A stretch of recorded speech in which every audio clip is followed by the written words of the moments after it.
Before we get started then, let us all bring our palms together to make veneration to the perfectly enlightened one, the unvanquished one, the undefeated one, our guide, our master, and our teacher. It is in his footsteps today we follow, in the hope that we can all achieve the same destination that he once did and convinced us all that was well within our reach. As we take this moment to pay veneration to the Buddha, let us also remind ourselves that this is more than a mere mark of respect, but it is a pledge of allegiance that we take to the Buddha, which represents the truth, the dhamma, which is the path to get there, and the sangha, which is our practice. And so, let us take a moment to reflect on our purpose here, and let us chant the namaskara as we make a promise to ourselves to work diligently until we have all attained the supreme bliss of Nibbāna. Namo tassa bhagavato arahato samma sambuddhassa. Namo tassa bhagavato arahato samma sambuddhassa. Namo tassa bhagavato arahato samma sambuddhassa. From here on out, it's just you and me. Remember, there's no one either side of you, no one in front of you, no one behind you, no one with you. Until the end of this talk, it's just you and me. Switch off from the rest of the world for a little bit.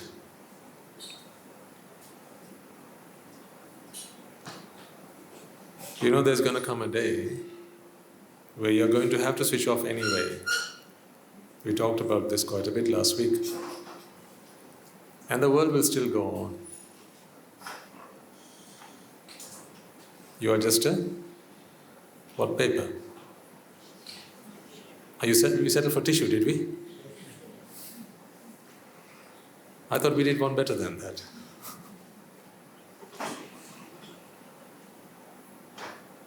So if the world can survive even when you're gone, surely the world can survive for a couple of hours without you. Don't you think so? So without being the world's slave and the world's servant for once, you become your own slave for a second. Do something for yourselves. Work on your salvation. And there is nothing that can do that besides the truth. These are not mere words when we say, the Buddha is my refuge. I take refuge in the Buddha. I take refuge in the Dhamma. I take refuge in the Sangha. These are not just mere words that a good Buddhist must somehow utter before the beginning of a sermon or some other meritorious activity.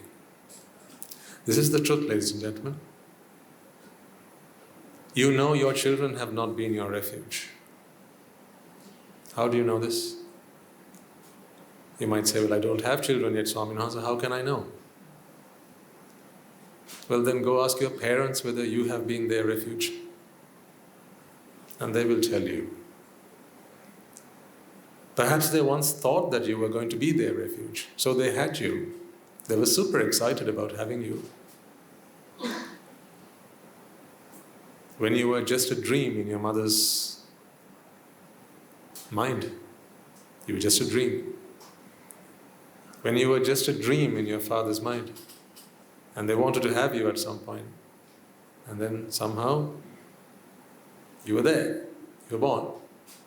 When they first held you in their arms, they were convinced that you were their refuge.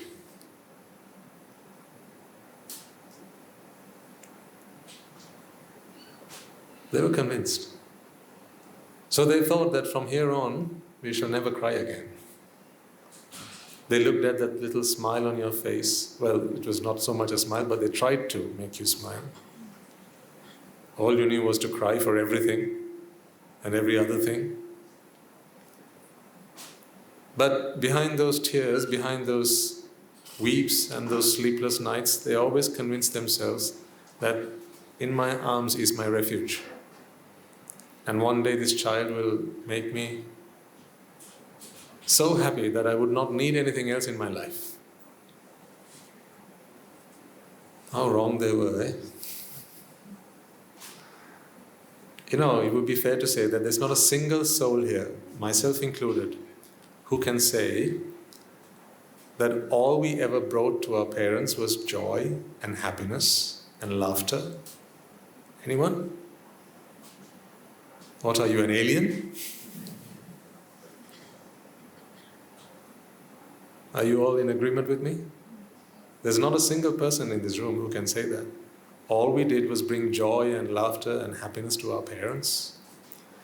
But you know, when they wanted to have you, when you were just what shall we say, a spark or a little star in your mother's eye, when she had dreams and when she wished for you, at that time, that's all she ever wanted. If there are parents here, or well, the parents here, when you wanted to have a child,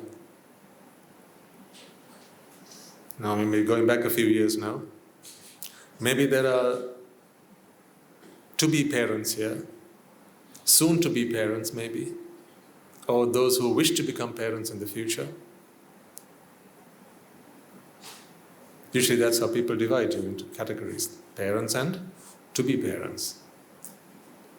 Because seldom do you find someone who doesn't want to be a parent. It's very few and far between. I myself wanted to be a parent at one point. Never turned out. Little did I know that you've got to be careful what you wish for. I had it all planned out. I wanted 2 children, 1 boy and one girl. And then God had other plans for me. So He played a practical joke on me. Today it's not 2, but more like 200. But if you were ever there, when you wanted to have a child, you'll all remember, those who are parents in this room, influenced by what others had told you, influenced by what your relations, your neighbors had said, your siblings had informed you, your friends, when are you going to become a mother? This is a very common question that a girl would typically have soon after they're married, right? I think every woman in the house would have to agree. At some point after you're married, it's usually a question you get from your parents. When do we get to see a little one? So when this question is posed to you, you start imagining what life would be like with them. Because at that point you don't have them, but you have problems. That's how it works. You don't have children, but you have problems. Has there ever been a day where you have had not problems? Has there ever been a day where you've not had any problems? No, then you are dead. So if you were alive, then you would have had problems, no end of it. So you would have had problems but no children. And then someone would have said, if only you had a child, all these problems would just disappear into thin air.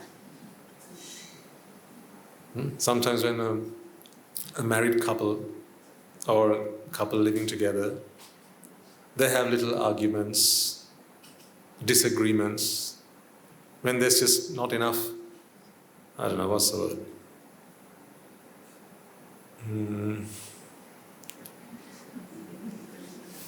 You know what I mean. When it's just not there, when it's lost, that spark is lost, right? And then you start bickering about one thing or the other.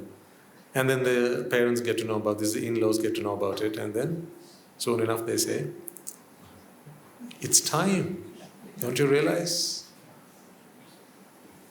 And so your mother would come up to you, she'd hold you by your cheek, and then she'd probably say, if only there was another one, just a smaller version of this, how cute it would be. So they'll keep feeding all this into your mind, and in your mind you're cooking up now, because you're looking for a solution to your problem. Whatever the problem might be, unpaid bills, right? You're falling out of trust, something's going wrong in the relationship.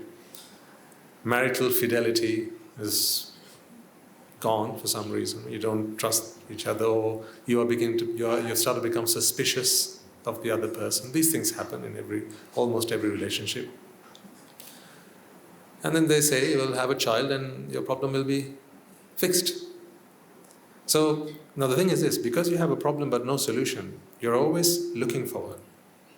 That's what happens when the mind does not have the dhamma. You can't be faulted for that. No one can be blamed for that. Every mind wishes to be free. It's like every prisoner wishes to be what? Freed, right? Every prisoner wishes to be freed. In the same way, a mind that suffers wishes to be freed from suffering. And can you blame? Can you fault that? Certainly not. So when there's a problem, a whole host of problems, and then you're looking for solutions but nothing seems to be working, then of course you're going to try the next thing on the agenda. And so you think a child comes along and that will fix the problem. So that's how you ended up becoming parents. So then parents in the house, I'll ask you the same question. From the day you had your children, has there never been a day you have cried, wept, lamented, been sorrowful, been angry, lost good night's sleep because of your children? Or are you speechless? You're saying, that's it, Swami? No, so there's more. So, we are all guilty of that. As much as we have made our parents unhappy, our children have made us unhappy. Or at least we think that they are the reason that we are unhappy. Like initially you thought they were the reason you were going to be happy, and now you say they're the reason that you're unhappy. So this is not an attack on children, by the way. My point is this.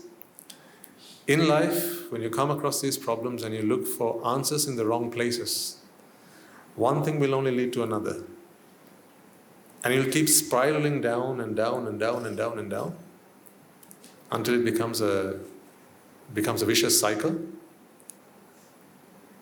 One wrong decision will lead you to the next, and that to the next, and that to the next, and before you know it, you'll almost lose your sanity. At the monastery, we do a lot of counseling.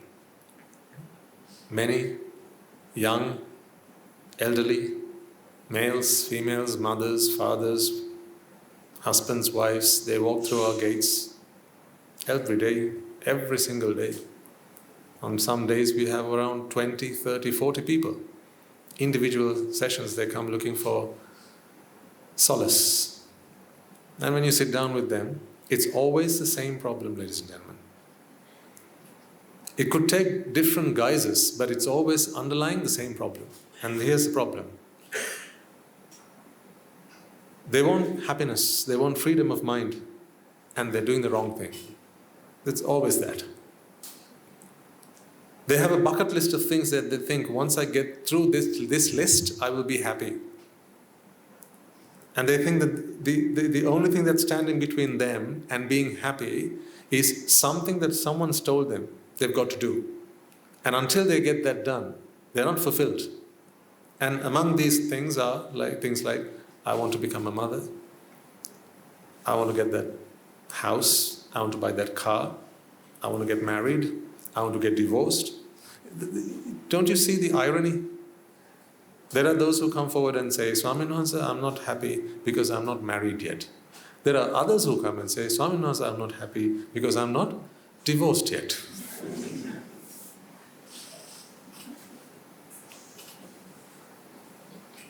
Does that not tell you something? I mean, to me, that speaks volumes. There are some who come and say, Swaminatha, I'm not happy because I haven't been able to become a mother yet. And then there are others who come and say, Swaminatha, I'm not happy because of these brats. Life was so much better without them. Why didn't I get to hear your sermons before I had them? Like it's my fault.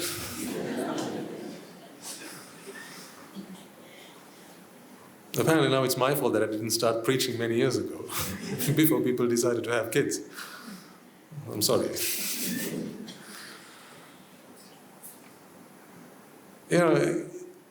What this must convince you is that we're looking for answers in the wrong places.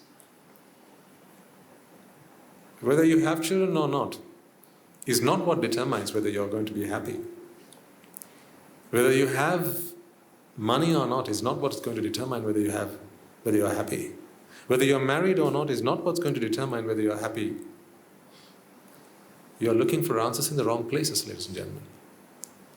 Every Tom, Dick and Harry, they're all looking for answers in the wrong places. You've got to be different. You have got to be different. That's what sets you apart.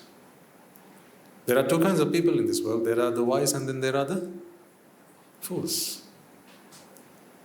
In very simple terms, a fool is someone who looks for answers in the wrong places. That's when you might insult someone, hey, you fool, what are you doing? It makes no sense to do that. You might have heard yourself say to others when they're looking for answers in the wrong places. And then who's a wise man? A wise man is someone who knows what he has to be doing and he does that.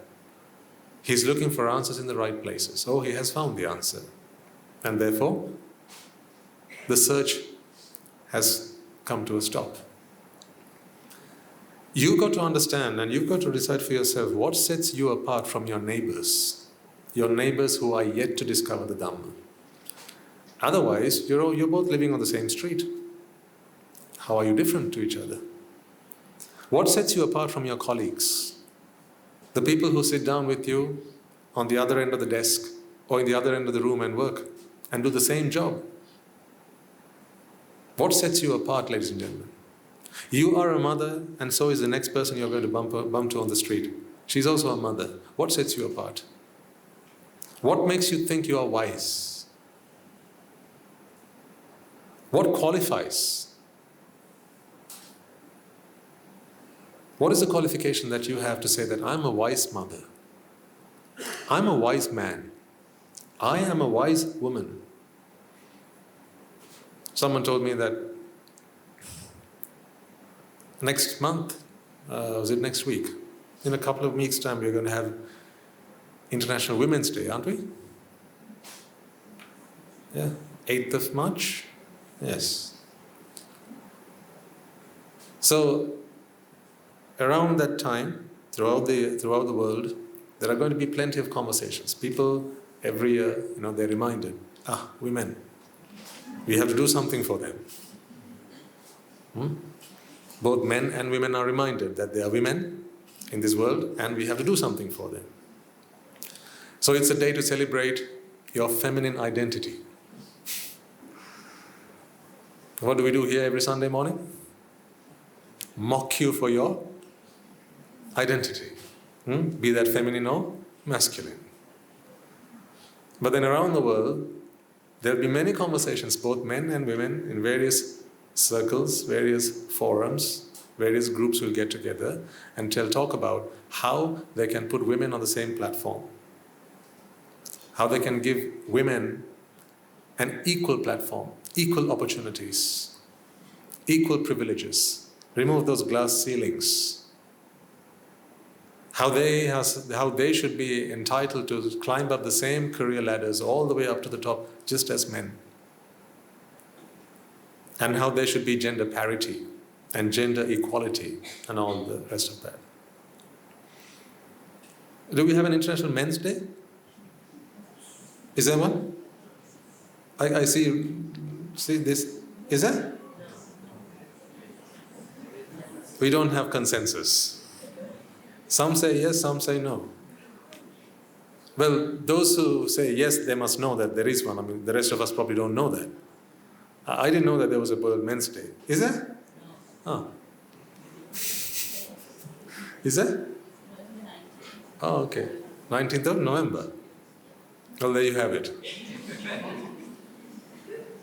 Equal opportunities. If women are going to have an International Women's Day, then men should have the same, of course. Otherwise, once again, what's there going to be? Inequality. So this is always a race. It's always a race. This race is as old as time itself.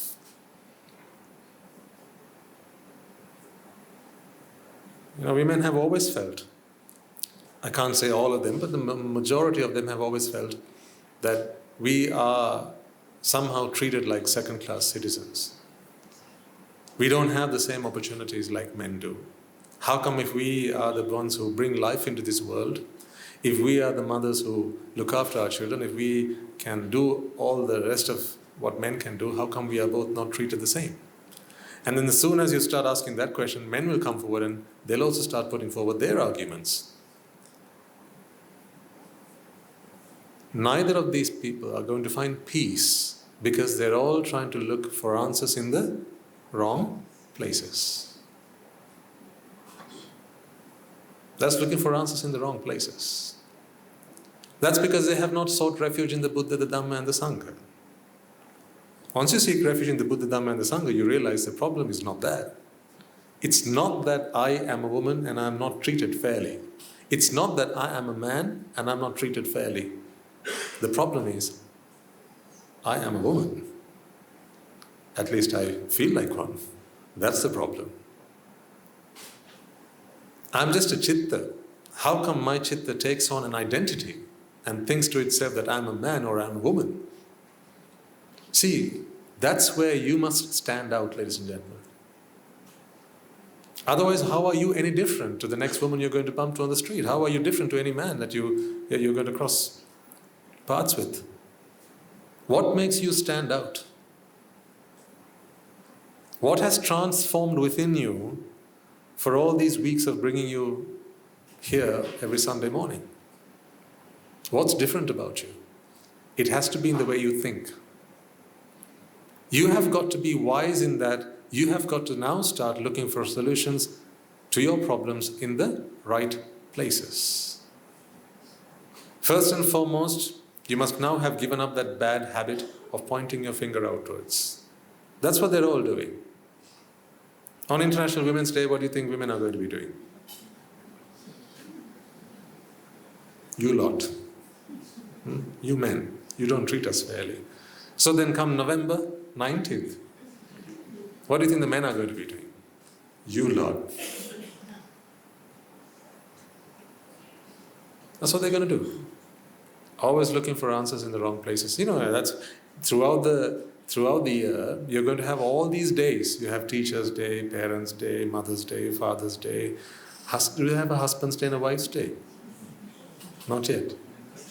Okay, it's coming then. So then we have national days.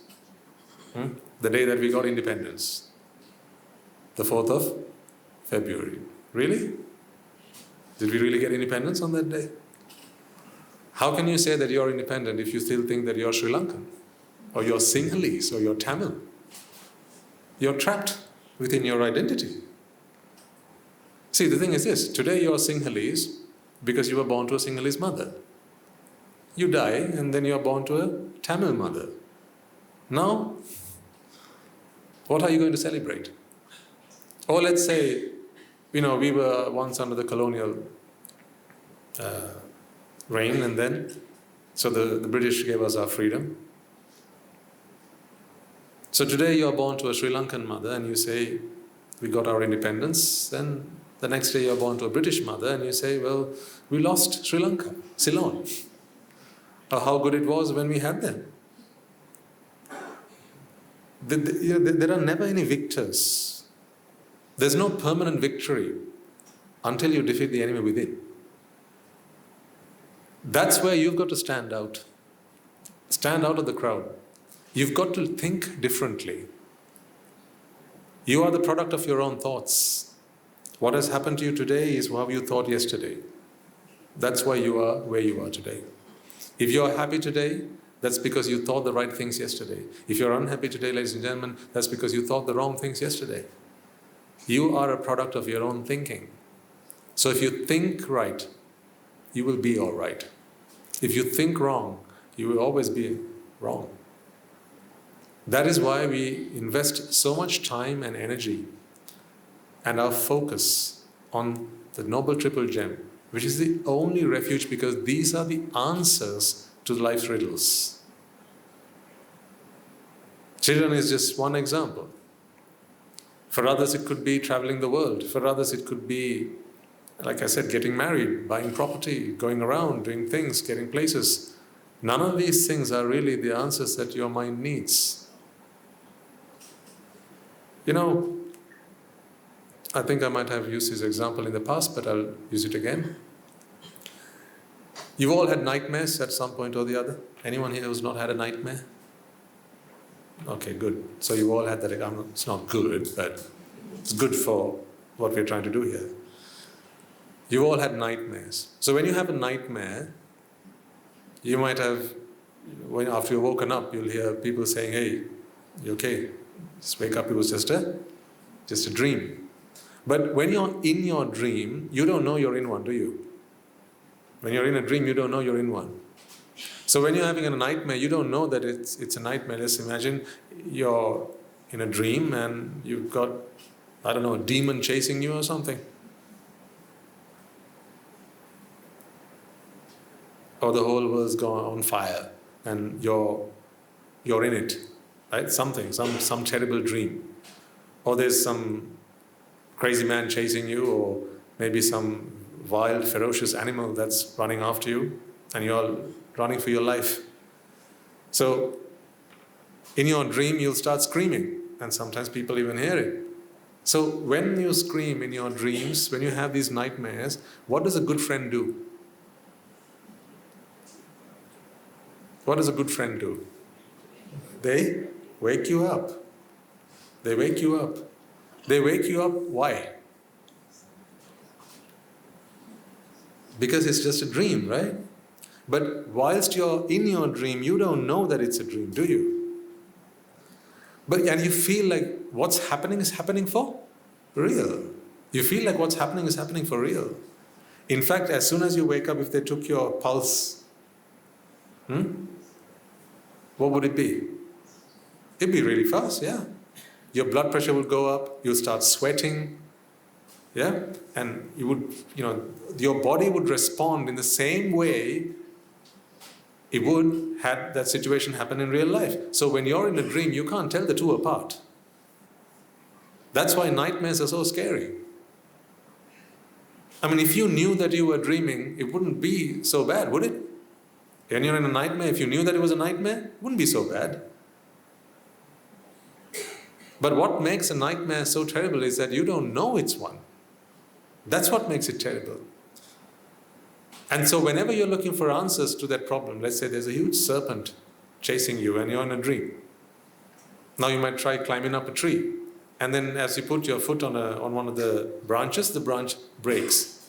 So this is in a dream, right? And then you look for another tree. So you run fast to that tree, you try to climb that tree up, and then again the branches break. Or there are more serpents on the tree. Right? So, I could just keep on going all day, because this is just a dream. You can invent anything. So it's as rich as your imagination. But it's a dream. So every solution that you take to escape from whatever is about to happen, this imminent danger in a dream, is only a waste of time. Don't you agree? When you're in a dream, whatever steps you take to escape from imminent threat, imminent danger, is a waste of time. Because the moment you escape from one danger, what does the dream do? It creates another. And the moment you escape from that, it creates another. That's how you have, sometimes for several minutes, maybe even for an hour or so, a terrible dream. And then you wake up and you realize, oh, thank God, that was just a dream. You sigh. You sigh in relief. So a good friend's job then is to wake you up from your dream. Because I'll tell you why. Dreams are not so bad if you knew that it was a dream. Then you could just let anything happen. You say someone's walking up to you with a gun. If you knew it was a dream and they threatened to shoot you, what are you going to say? Just imagine you know it's a dream. Then what would you say? Shoot all you like, it's only a dream. Now you have anaconda coming at you. I made the bad mistake once when I was young. I watched this film called Terminator. That's the day I by-hearted this stanza. What was it? It was the tip of my tongue a moment ago and I can't remember it now. It'll come to me in a moment. So it was a stanza because I was so scared after I'd watched Terminator, because Arnold Schwarzenegger, the actor, he comes out of the molten, the fire. There's a fire and he comes out. He's a robot in it. If any of you have watched it, so he's shot and then he comes out because he's just a robot, so he can put himself back together again. And that was just so scary for me. And I was only 8 or 9 or something like that. I shouldn't have watched that. I don't know what I was thinking, but I watched it anyway. And then, yes, now I remember. That's the day I learned that gatha, because I just couldn't fall asleep. I was so scared, and my mother brought the book to me and she said, learn this one and you'll be fine. So I couldn't fall asleep that day. I was so scared. And then in my dreams, I was seeing the Terminator. And I didn't know that it was just a dream. So I would wake up dead scared, sweating. It happened for a few days until my mind began to realize that that was not real. So I've had that experience, and you might have had similar, where you watched a horror movie. Any horror movie fans? I don't know why. If any of you have watched a horror movie or something like that, and then you have a bad dream, and then you curse yourself for having watched it, but then it's too late because all that's already in your head, you can't get it out now. But the worst part of it is, when you're in your dream, you don't know you're dreaming. That's the worst part of it. Like I say, if you knew it was a dream, then you could just say, do whatever you want, I don't care. A drunken elephant is coming at you. Anything. So, you see, in your dreams it's so bad because when you're scared, when you have a problem, you take the wrong solution. You look for the wrong solution. You look for the wrong answers. That's why you have to wake up. And waking up is the only right answer you need. You don't need to do anything else. Once you're woken up, you need not do anything else, do you? Once you're woken up, you needn't do anything else. Because everything that happened in your dream is now gone. Just like that. Because now, that was the right answer. Waking up is the right answer to a nightmare. Do you have any other right answers to a nightmare? If a nightmare is the problem, what's the only right answer? Waking up. So, everything else is a wrong answer. Well, then in the same way, ladies and gentlemen, when you suffer internally, when your mind suffers, there can only be one right answer. Every other answer is a wrong answer. Now, ask yourselves this question throughout your lives, for however long you have been alive. How many times did you take the right answer? How many times did you take the wrong answer? You've lost count by now. Isn't your life itself just a long tale that tells you here are all the wrong answers to be taken for a problem? You know, if you were to write your life, so your biography, if you were to write down your autobiography and you went back and read the pages, every time you had a problem and the answers you took to those problems, how much of it would you be proud today, and how many of those pages would you actually publish as a book? Now that you have listened to the Dhamma, now that you have learned and listened to the Dhamma, how many of you would be happy to actually publish your life story? If in that book you had to make public every time you had a problem and the solutions you took to resolve those problems. I certainly wouldn't do it if it was down to me and my lay life. I wouldn't do it. Because in those pages will be things like this. I felt lonely at this point in my life, so I thought I should get myself a girlfriend. That's not a story worth telling. That's not a story worth telling. Because, if that was the story I told, the title of this book could be A Fool's Guide to Life. I was bored, so I thought I'd get myself a TV. I was bored, so I thought I'd go watch a movie. I was bored, so I thought I'd go and party with my friends. Each of those things, ladies and gentlemen, are the wrong answers. You know that they're the wrong answers because you've done it time and time and time again. And every single time, you are still back where you started. If there's a path that takes you back where you started, what do you call that path? It's a very simple question. It's not rocket science, come on. A path that takes you back where you started, what's it called? What's it called? A circle. When you think of samsara, what shape comes to mind?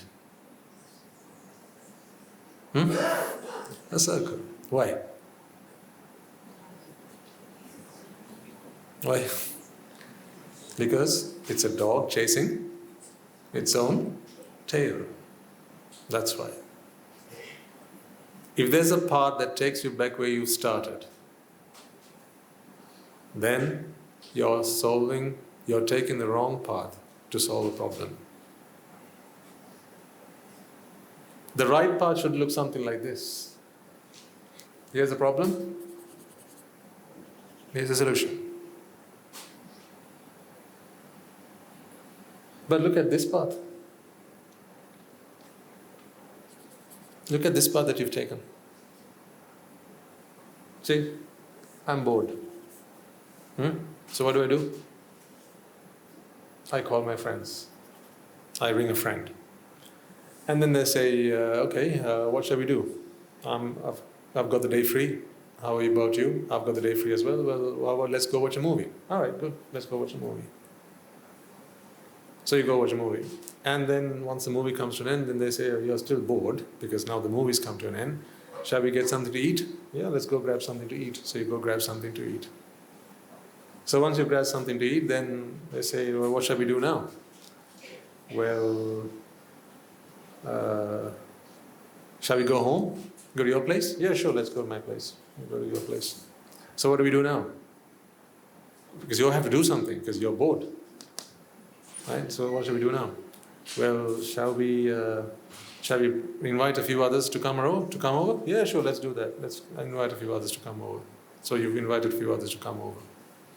So once they're over, now you have to greet them, you have to entertain them. So let's get some food, some drinks, whatever, right? And then, so of course the day's coming to an end. Everyone has to go back home. Tomorrow's a work day. So then they all go back home. And you're back where? You're back where you start, because you're lonely again. So, you're lonely again. So the following day, what must you do? Lonely? Bring some friends, go watch a movie, grab something to eat, come home with your mates, invite the rest of them around, then greet them, treat them, and then they go home again, and you're lonely. You tell me, how many times have you invited your friends over? Throughout your life? Countless times. I mean, you can't count them on the fingers of your hands. Countless times you've invited your friends over. You invited them over because you wanted their companionship. Right? You were bored, you were lonely. It was nice to have them around, exchange niceties, talk with them, have some food together, and then they go back, and then you're lonely again. See, you can keep doing this until your friends are interested in you. This is why I gave a warning to the parents in the room last week. You can do this until your friends are interested in you, and then as your peers start to age and then they can't get themselves out of their homes, you'll be at the mercy of your children. And then when your children are too busy to come and see you because they have their own parties to go to, then you'll just be a lonely old granny or a lonely old granddad. And then there'll just be the two of you. That's why in most homes, when the children have lived with the parents and then they've left their home, just the two people remaining. When one dies, the other one soon follows. Why? What happens? It kills them inside. Because now boredom takes over. Then they start getting depressed. The will to live is lost. And that's not because, people say that's because they were so much in love, they just couldn't live without each other. That's not what it is. We've talked about what love is in the past. It's only a creation of your own mind.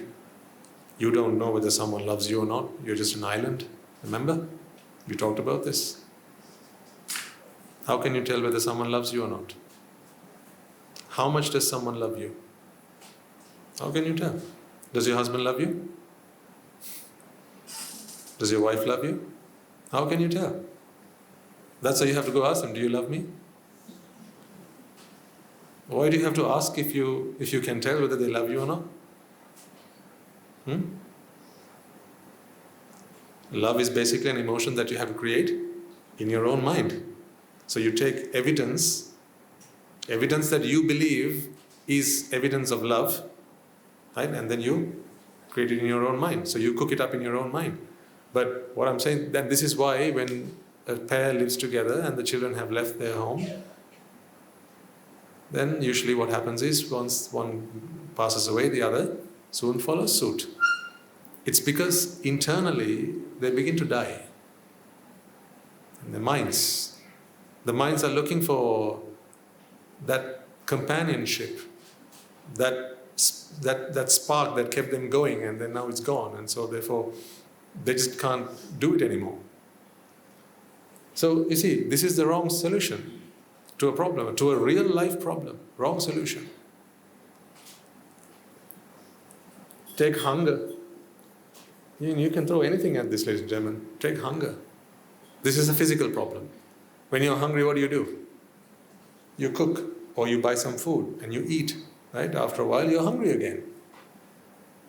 Every problem in life you consider, it's going to be the same story.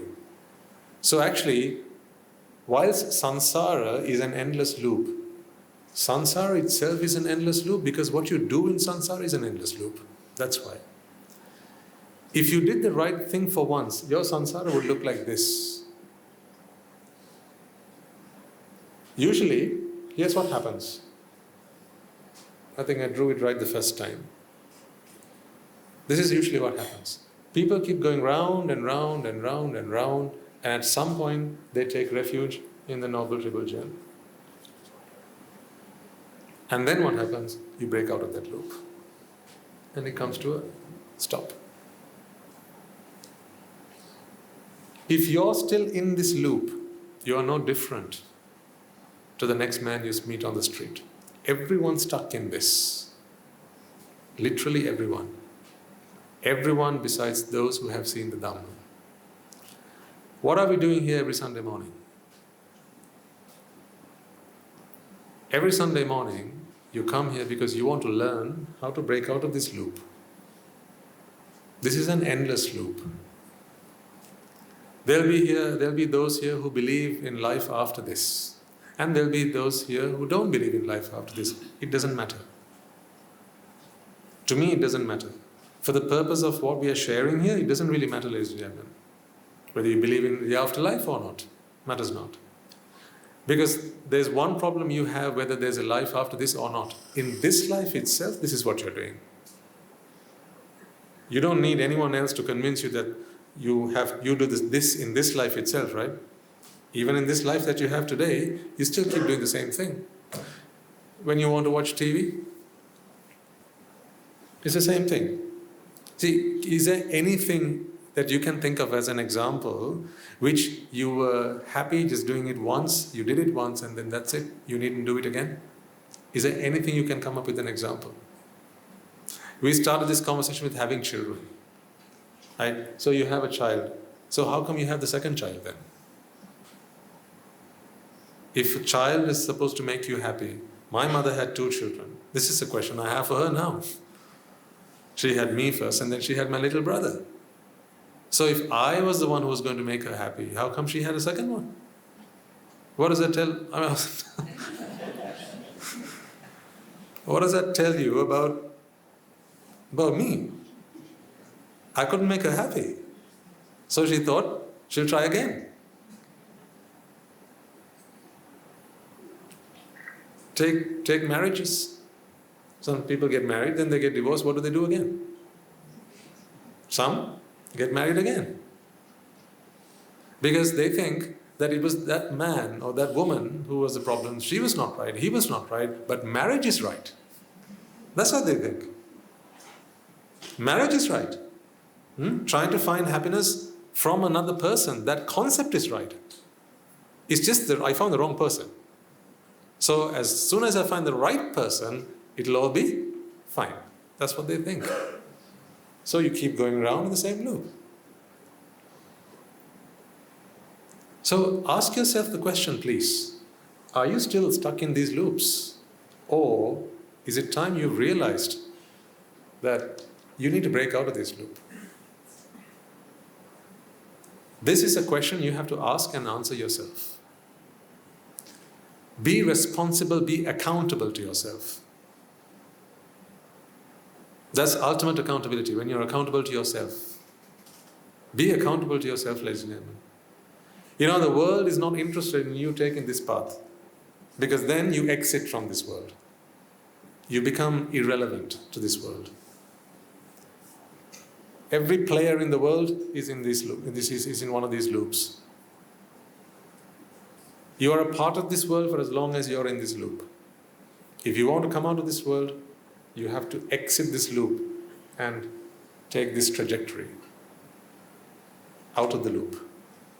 So where are you? I asked the question. That's why I said you and I are the only ones in this room right now. I'm not asking you what your families plan to do. I'm not asking you whether your children are doing this, whether your spouses are doing this or your parents are doing this, because, okay, let's say your father, he's now taken the exit, but you're going around in a loop. What good does that do to you? Nothing. Each of us came into this loop alone, right? And each of us are going to exit alone. Whilst you're here, there'll be other loops that will, these are like concentric circles. There'll be other people who will also be looping. You can hold hands while you do that. But the moment when it comes you have to exit, you have to go alone. So you came alone, you have to go alone. Name one thing, if you can, that you do in the world where, as a solution to a problem that you have, which actually takes you out of this loop. Everything that we do in our lay lives And sometimes even in a monk's life, if you're not mindful of what you're doing. Take for example this, right? Say I'm preaching to you because I enjoy preaching, not because I'm interested in Nibbāna. If I came up to you and started preaching to you because I enjoy preaching, I would also be stuck in another loop. Because every day there'll be another audience, and I'll just keep on preaching and preaching and preaching and preaching. There's no exit. So whilst I'm preaching, in my mind I've got to tell myself why I'm preaching in the first place. Why are we discussing the Dhamma? Why are we talking the Dhamma? Think about studying the Dhamma. Just imagine we were just interested in the Dhamma. We studied the Dhamma, but not for our salvation. If you and I were there, that would again be just another loop, like any other kind of education. There will be several of you in this room who have reached the pinnacle of your academic career. Say some of you are PhD holders. Now for a moment, if you believe that there is life after this one, can you take your PhD with you when you go? So you're going to have to start again. You learned how to tie your shoelaces, didn't you? Yeah. So you're going to have to learn that again. Everything you have learned so far, you'll have to learn again. What does that tell you? You're still stuck in a loop. So whether that is feeding your hunger, quenching your thirst, these are physical needs, or psychological needs, watching TV, listening to music, talking to friends, partying, entertaining yourself, whatever the case might be. If what you're doing is just going around in a loop, ladies and gentlemen, it's just a waste of time. You are never going to find a real, long-lasting solution. And that is why it is imperative that you focus your efforts on finding your exit. This is like a roundabout. You can just keep going round and round and round the merry-go-round. You've got to find your exit. This exit comes one day when you're listening to the Dhamma. I don't know when that day will come for you. It will come for you whenever it comes to you. You need merits for that. You need to pay attention to what is being taught. You need to use the Dhamma and apply it to understand that this is actually what has been going on in your life.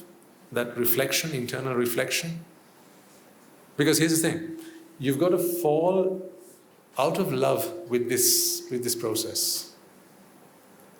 You've got to lose interest in this. You have to become disinterested, dispassionate about this loop. Otherwise you're not going to come out of it.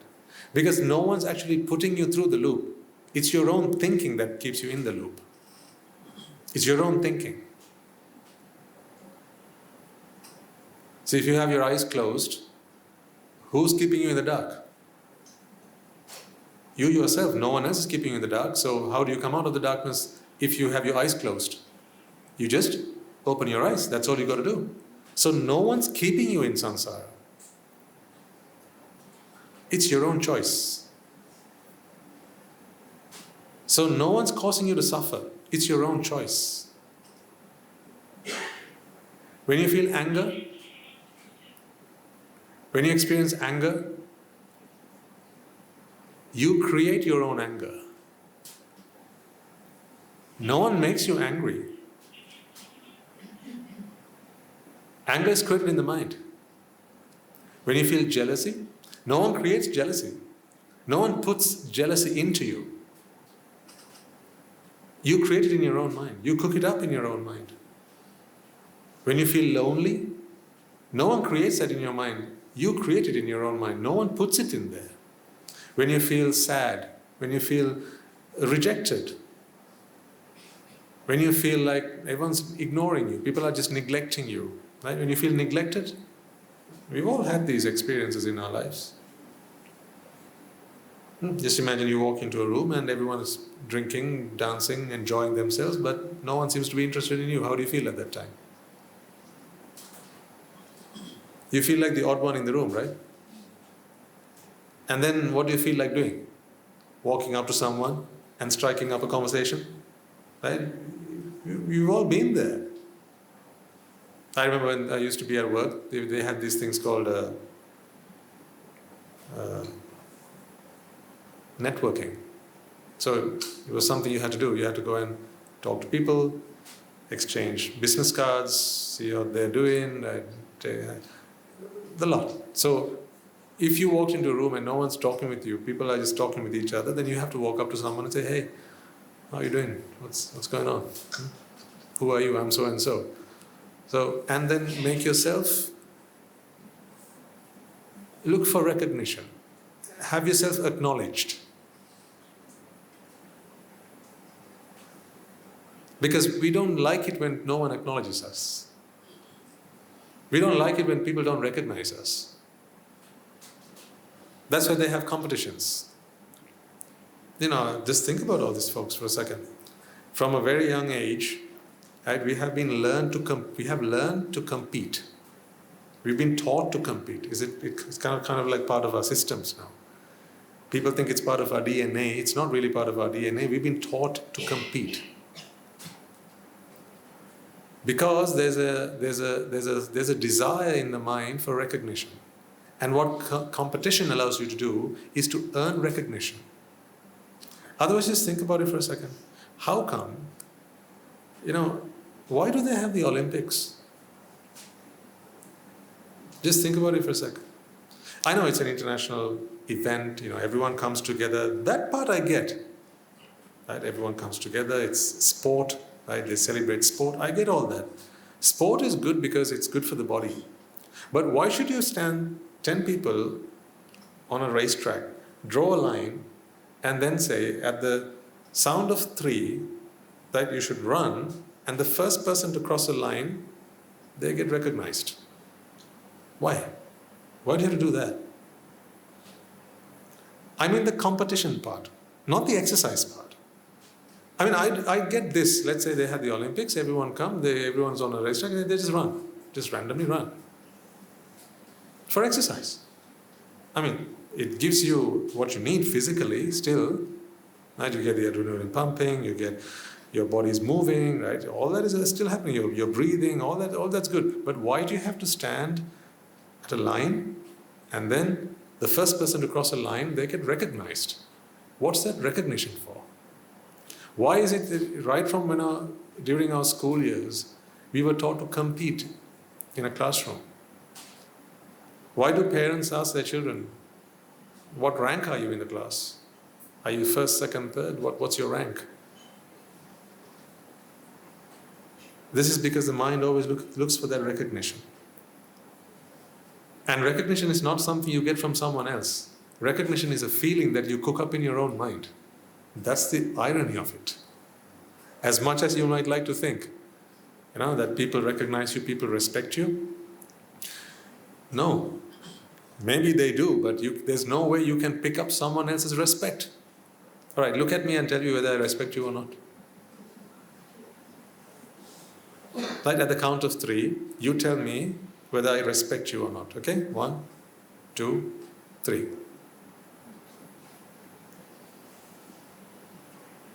Do I? I don't? Huh? You don't know. So I say, sir. Good morning, sir. Madam, good morning, madam.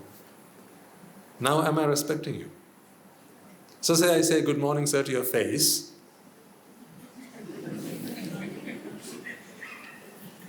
Huh? And then I talk to you and be very polite, and then you turn around, you walk away. And then as soon as you walk away, I turn to the guy next to me and go, fool.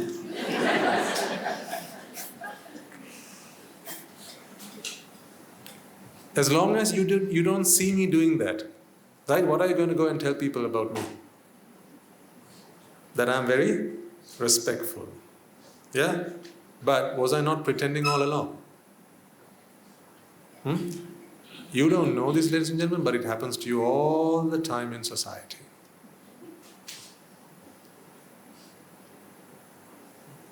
People do it to you all day, all night long. To your face, they will give you one story, and you walk around and walk away. It's just a completely different script.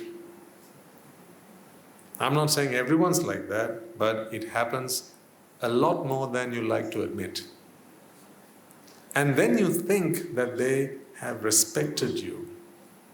You know, you walk into the supermarket, someone holds the door open for you and they say, "Ayubowan." Huh? And then you feel very respected. You forget that it's not something they gave you, but you created in your own mind. Just because you don't understand. You think it's something they gave you. That's not how it works. How can respect be transferred? What's your organ or faculty that picks up respect? You have some kind of antenna, respect antenna? How does it, what device do you have on you to pick that up? See, one of the first things I want for you all to be able to do, and I want you to be competent in this, highly competent in this, that is to recognize one thing first. That is, everything you perceive is a creation of your own mind. It's so vital in this journey of coming out of this loop for you to recognize that you are just an island. No one's ever come in, no one's ever walked out. You are dead alone in this island of yours. That's why lately I've been talking about this quite a bit with you all. Because I need you to come out of this loop. Not because I say so, but because you recognize that being stuck in this loop is doing you no good. You're stuck in this loop, ladies and gentlemen, because you're fooled. Not by someone else. You're fooling yourself. A couple of weeks ago I asked you, is the reason you can't leave your folks behind because they love you? How do you know? What do you mean by love? When you say, my wife loves me, my husband loves me, what do you mean by that? Take a moment to study that for a second. What do you mean by that? How can you ever pick up the love that someone else feels for you? Do you plug them into you or something? Like you hold someone else's hand and then someone holds your hand and they grasp it firmly. And that makes you feel like they love you a lot. How? How so? These are all emotions you cook up in your own mind. Come on. Acknowledge that. Acknowledge that for heaven's sake. Acknowledge that. Whatever you perceive is your own making.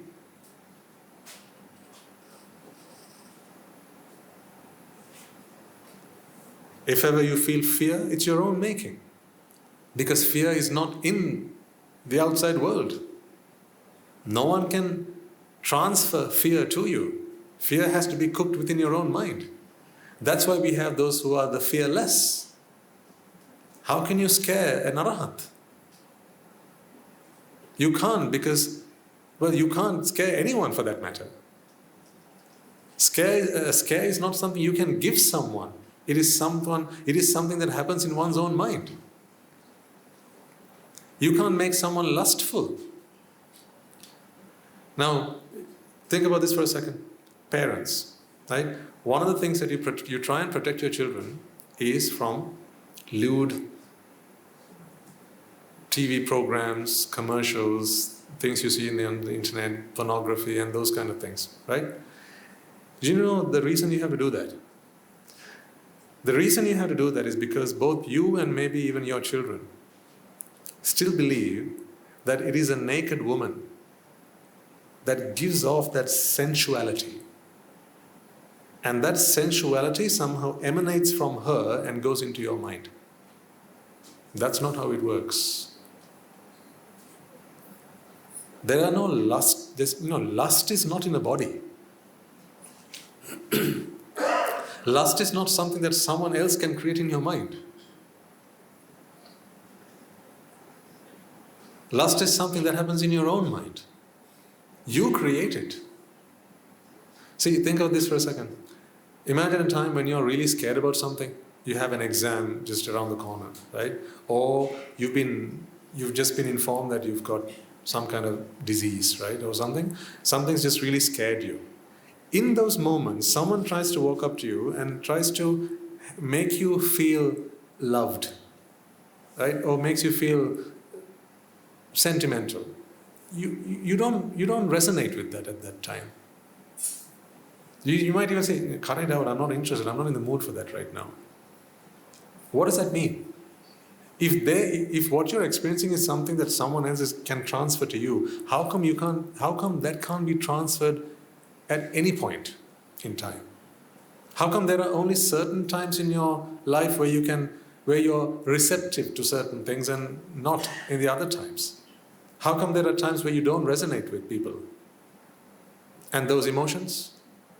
Say someone's trying to be really, they just want to cuddle up to you or be very loving with you or whatever, right? But say you've had a really tough day at work. And then what do you normally say? Not today. Just not in the mood for that. You see, but if you are going to tell me that these emotions are emotions that other people can give to me, then why does it matter what mood you're in? It should just be able to be replaced. Right? Put out that mood, put in this mood. It doesn't work like that.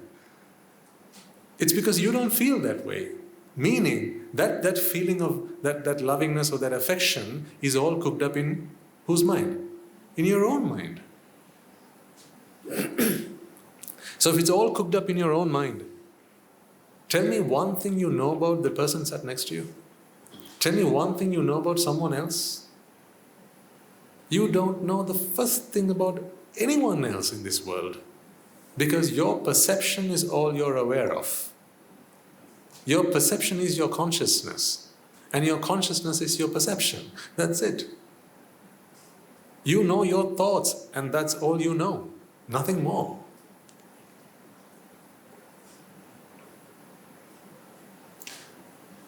You know color doesn't exist in objects, right? Shall I give you a challenge then? Just to convince to you that you are utterly at the mercy of your own thoughts. We have discussed this in the past, that color is not in the object. Okay? So then you know as a fact that black is not here. Yes? And red is not here. Yes? Okay? So if red isn't here, stop seeing red. That's your challenge. Go on. Okay, stop seeing black. Because black isn't here, you know that. Yeah? Then stop seeing it then. You can't close your eyes. You got to look at this, but not see the cap in black. So then you're asking me, what color should I be seeing, Swaminathan? No, that's what I'm saying. That's exactly what I'm saying. Stop seeing color. Color is not in the object. All in agreement? You all agree? Color is not in the object. Well, if color is not in the object, then stop seeing color for a second. Just for a second, don't worry. You can see it. You can start seeing it again soon and after. But just for a second, stop seeing color. Can you? Can you? You can't. Then what does that tell you? You are at the mercy of your own thoughts. Whatever the mind cooks up, that's all you can experience. Nothing more. And nothing less. So if the mind sees green, you can't stop seeing green. See, I dare you, stop seeing green for a second. Okay, see yellow, stop seeing green and see yellow for a second. You can't. Because the mind is right now cooking up green. That's why you can't not see green. So the point is, you are completely at the mercy of whatever your mind is at this point. Whatever your consciousness is, whatever you perceive, that is what you are at the mercy of. In which case, ladies and gentlemen, your being stuck in this loop is entirely down to your own thoughts. So then you can never be pointing your finger at others saying, you're the ones who make me unhappy, you make me angry, you make me sad, you disappoint me. You can't say any of those things because all of those are emotions that you create in your own mind. These are all conjured up in their own mind. So don't be fooled. That's why I say this is vital. This part is crucial for your salvation. That is this: you are alone. Whatever you perceive is only in your consciousness. Your perception is what you conceive, and your consciousness is your perception. Come to terms with that for a second. Accept that. Not because I say so, but because I have given you evidence of that. Acknowledge that, please. for your own sake. Because until you do that, you will always be telling yourself, you will always be taking comfort in a lie. And that is, you have all these people around you. I have my wife with me, I have my husband with me, I have my children with me, I have my colleagues with me, I have my relations with me, I have my sister with me, I have my brother with me, I have all these friends with me. You don't have any of those things with you. No one's with you. And then you'll tell me, my husband loves me. No. Actually, the truth is this. It's impossible for your husband to love you. Let me elaborate. It's impossible for your husband or your wife to love you. And here's why. You can never arise in your husband's or wife's mind.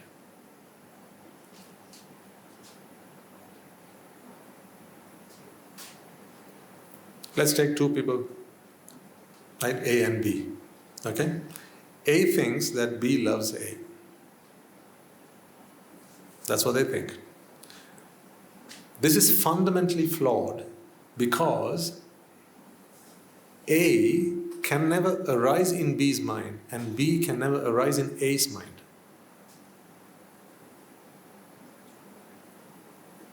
When you think of something, you think of your own creation, not the person out there.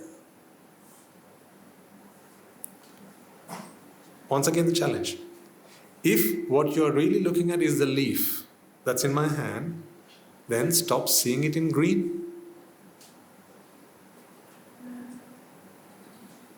Are you following this trail? Or are you lost? You look a bit confused.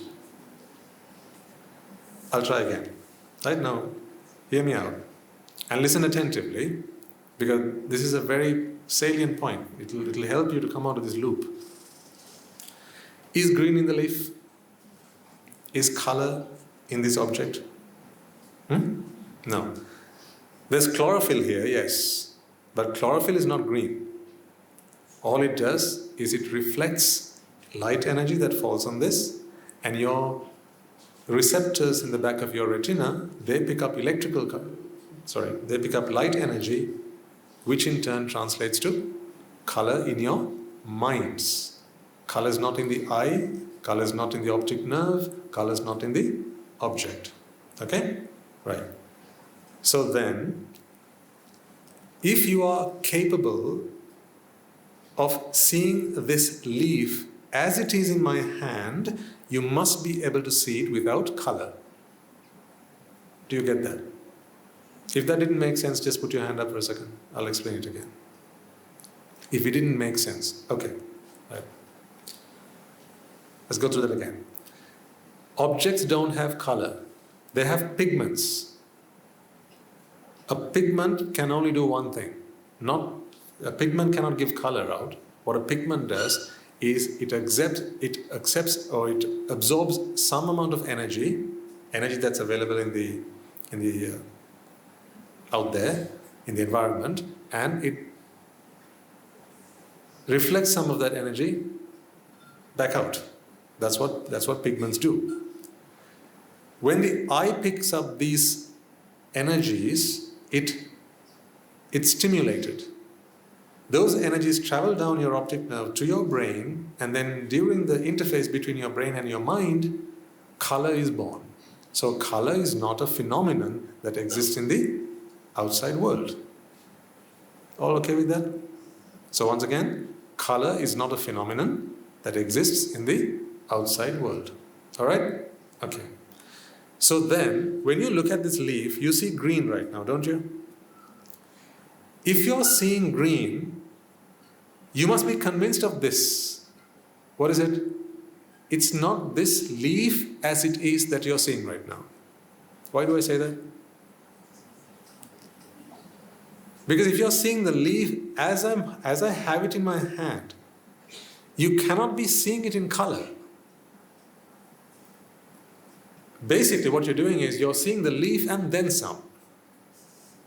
You're adding your own stuff onto this leaf.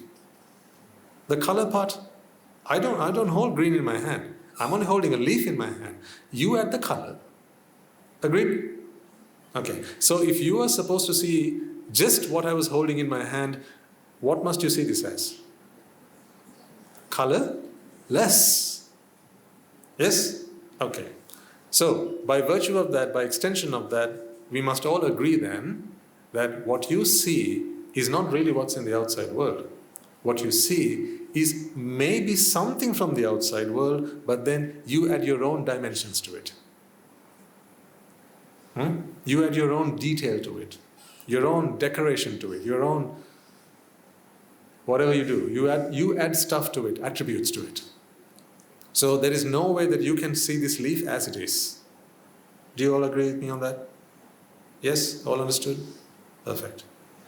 If that is so, ladies and gentlemen, you should now be convinced that you cannot see exactly what I'm holding in my hand.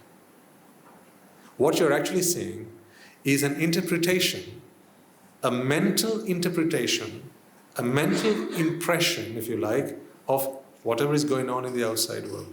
So much so that you cannot be faulted for doubting whether I actually have a leaf in my hand or not in the first place.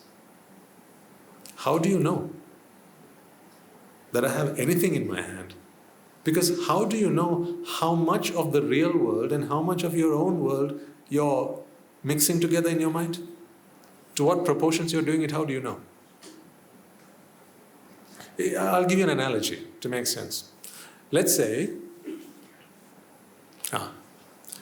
you go to a cafeteria and you order a coffee. Okay? So they deliver the coffee to your desk, to your table, and they also bring sugar. Now you're talking with some friends, and one of the people you're with in your group, what they do is they think they're doing you a favor, and then they start adding sugar to your beverage. So after that you take your cup and you start drinking it.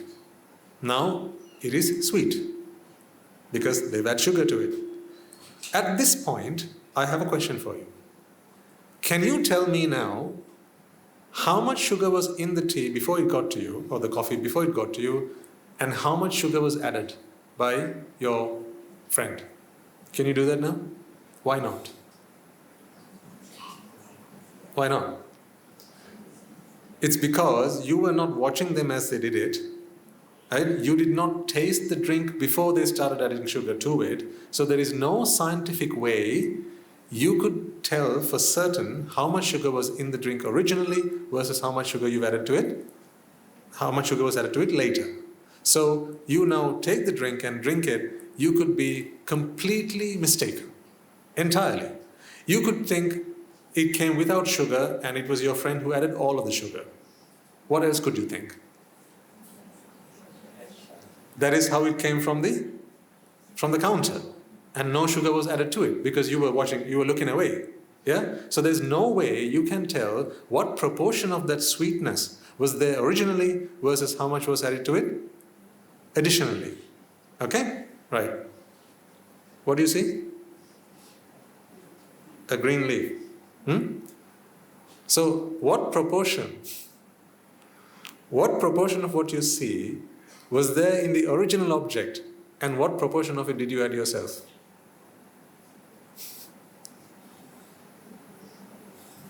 What proportion of this was there originally, and what proportion of this detail have you added yourself? You tell me, what percent? 10%? 20? 50? How can you? You can't say. Because the mind with which you perceive this has already done all that. By the time you drink the drink, by the time you take a sip of the drink, what has happened to it has already happened. So by the time you perceive this object, it is already with color. Now you don't know how much of that detail has the mind added to it versus how much of that detail actually came from the outside world. Well, then you tell me, what do you know for certain about the world you live in? Shall I ask you a question to give you a headache? What's reality? What's real? Is this really green?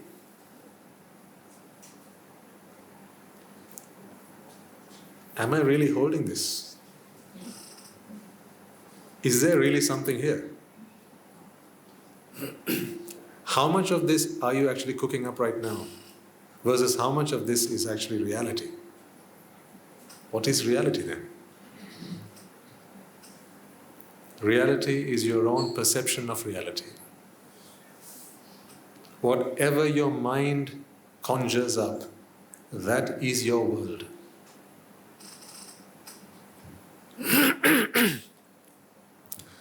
So if it's your mind that's cooking up all this, how can you say with any amount of certainty what's going on out there?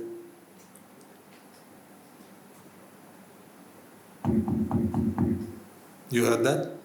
What was it? A sound. Where did it come from?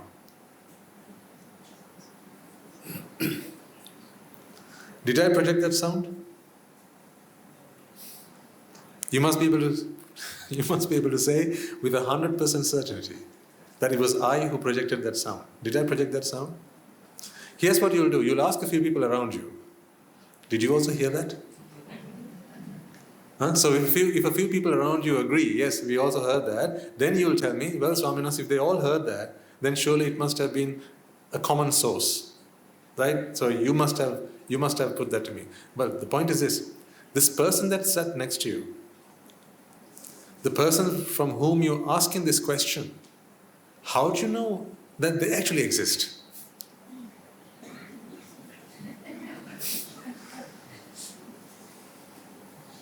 I mean, before you ask the question, whether they actually heard the sound, how do you know that the person that you're going to ask this question from actually exists? What is your base?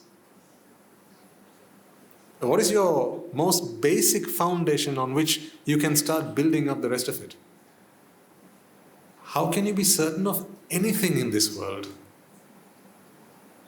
if all of what you perceive are mere concoctions of your own mind? How can you be certain of anything outside the remit of your mind?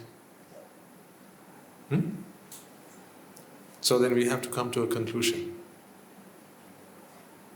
You can never be sure about anything that's out there. Never. It may be what I perceive, it may not be what I perceive. But you can be certain of one thing. What you perceive is what you perceive. Perception happens. But whether what you perceive is true or not, that there's no way of validating. But that does not throw a spanner in the works in terms of you attaining Nibbāna. In fact, it helps you. It helps you how? It helps you by elevating your wisdom, your knowledge, your understanding, your worldview of the world. By bringing to your conscience that all you perceive is your consciousness. You are an island. By extension of that, you must now understand then what I said to you earlier. There is nothing in this world that anyone can make you feel. Feelings cannot be transferred. Least of all, love. Least of all, anger. Least of all, lust. But now think about what people do out there. Sometimes, I'm thinking of a polite way of putting this. Because I trust you, I don't know who's listening to these talks online, so once they go online, so I have to be careful what I say and what I don't say.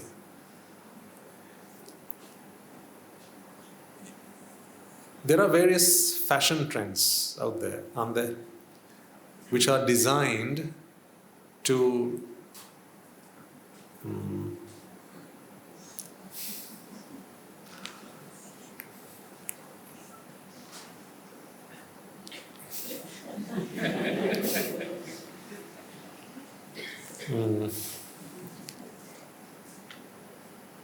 to excite people.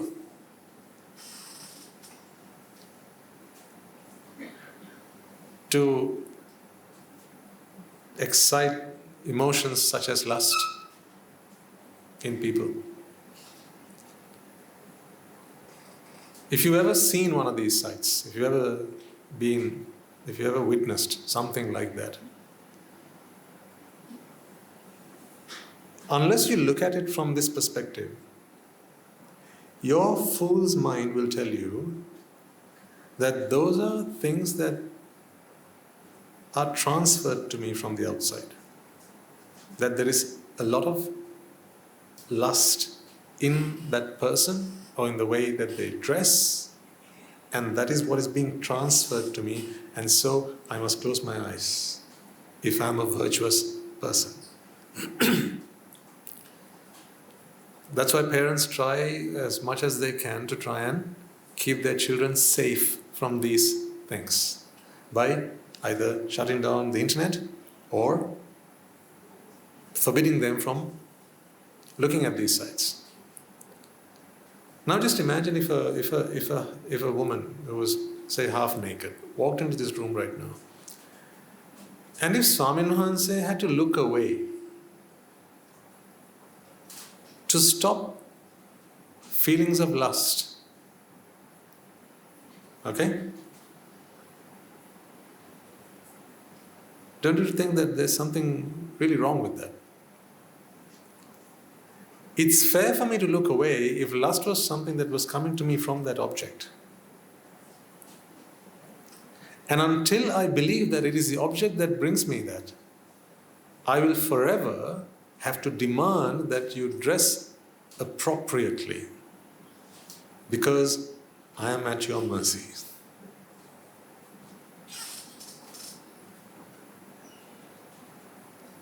So no short dresses. No low-cut tops, none of that, because you will be transferring lust to me. And I'm a weak soul. I'm weak. So please don't take away my virtue.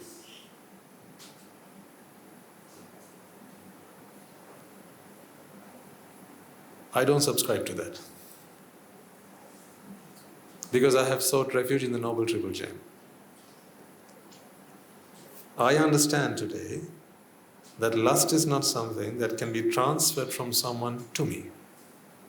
It is something that is created in the mind itself. I will give you one more piece of evidence to convince you, ladies and gentlemen. Someone could be dressed up in that way, say, in a way that is very revealing, let's say. Okay? And when they see a person who's dressed up like that, who's dressed like that, the observer might have such lustful thoughts. But the same lust does not arise in the person who's dressed like that, does it? I remember when I was back in the UK,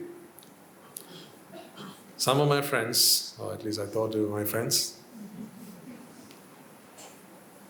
they tried to convince me to come with them to a strip club. But my merits were strong. And I was always very open with my parents, right from the beginning. So somehow I was saved from that. Today, I know what a strip club is, and I know what they do there.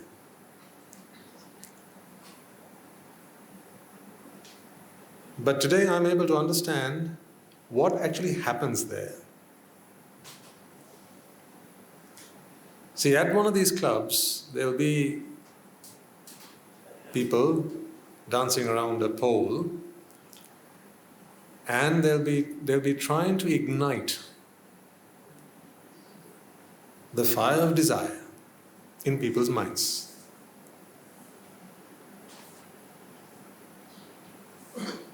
Conventionally, people will think that those thoughts are created in someone's mind by the person, the man, the woman, whoever is on the stage who's giving the performance. Is that right or wrong? That's wrong.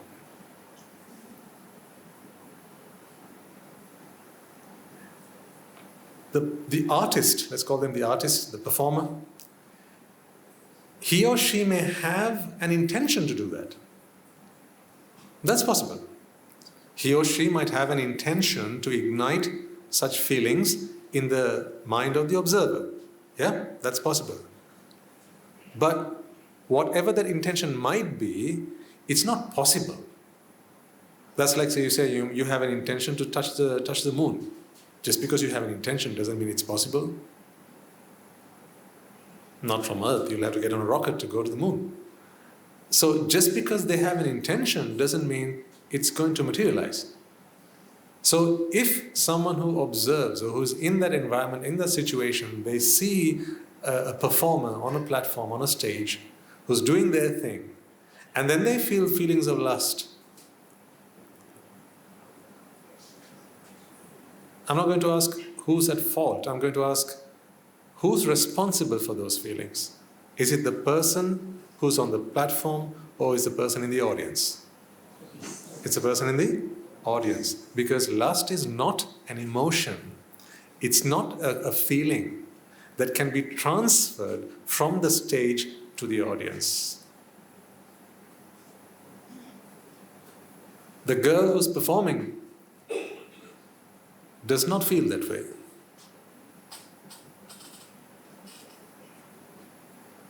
I mean, if those feelings were transferred, then who should be feeling it the most?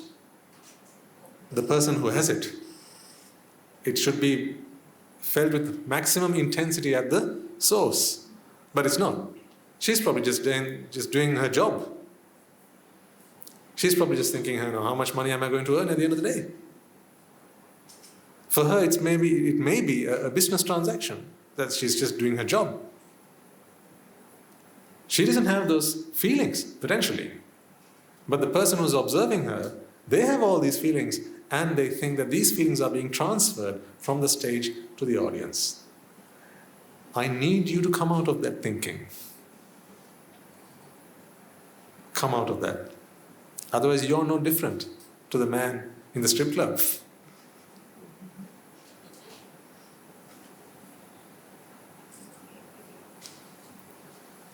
See, if you can understand what I'm trying to get across to you here, ladies and gentlemen, you will never become prey. You will never become victims. That's how an arahant remains unshaken. It doesn't matter what people come and do in front of them. Tanha, rati and raga. They try to perform all these sorts of antics. And the Buddha was not even the Buddha still. He was just about to become the Buddha. But he remained unshaken. Because by that point he was beginning to realize lust is not something that tanha, rati or raga can transfer to me. It's just something that I cook up in my own mind. And if I don't want it, then I don't cook it up. You don't cook what you don't want to eat, do you? So then what about fear? Another thing that torments people, fear. You're scared of something. See, phobias is another one. See, as we start to understand how the mind works, we are able to now expand our scope to see who else we can help. Now this is an area of study that we are working on. How can we help people who have phobias? People who are scared of spiders. Now at the monastery we have a little boy, he's scared of scorpions. Just the sight of one is enough to put him into a fit. So I've been talking with this child recently, and I'm trying to help him come out of that phobia by helping him understand that the fear that he experiences is not something that comes from the scorpion. It's not something that comes from being in closed spaces. It's not something that comes out of being at a height. And people are scared of heights. Others are scared of, people are scared of all sorts, right? Of blood, needles. Anyone fainted? People here, I'm sure there'll be some who are scared of various things. You'll have your own phobias. I also have a phobia. I have a phobia against ignorance and attachment. I'm dead scared. When ignorance and attachment come my way, I run a mile.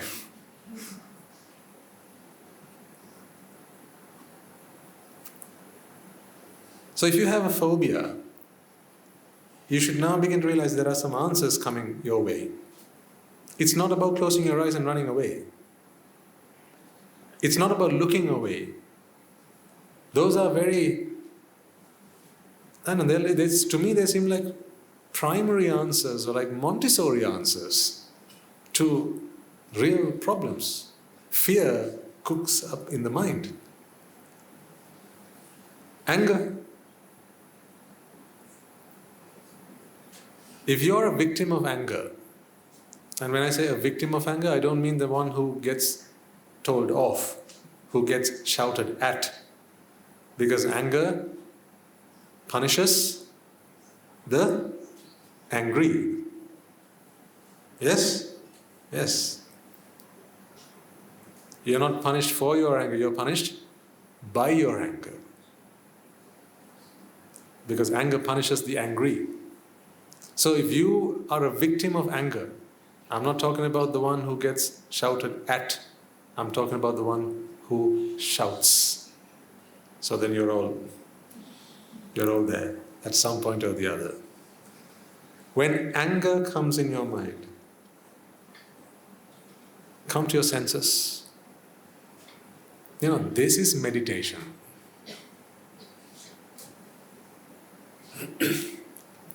You want to know what meditation is?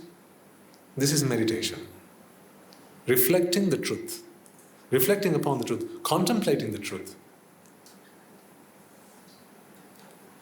This is how I want you to spend your week, ladies and gentlemen. You only come here on a Sunday morning and that's fine. But the rest of the week, contemplate these things. If you're someone who's prone to being angry, if you're typically a victim of anger, think about these things for a second. Think about what Swami Nuhansa shared with you on Sunday morning, this week. On your way home, tell yourself, hold on a second, I usually get angry a lot of the time. But hold on, anger, I always used to think that it was my children who made me angry, my wife makes me angry, my colleagues make me angry, my husband makes me angry, the next door neighbors make me angry, the dog that comes and does the poo-poo in front of my porch, it makes me angry. But no, anger is not something that can be transferred from someone else to me. Anger happens within me.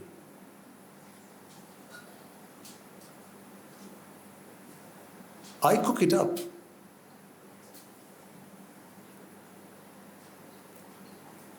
And now you need not accept what I'm saying at face value. Because I've given you evidence of that. See? Stop seeing this in green. If you can stop seeing this in green, then I will accept, or rather, no, if you can stop seeing this in green, okay, then I will accept that what you perceive is actually what's in the outside world. Because this is not green. But you cannot stop seeing this in green. So then you will have to agree with me that what you perceive is totally the product of your own mind. If that is so, when you're angry, who's made you angry?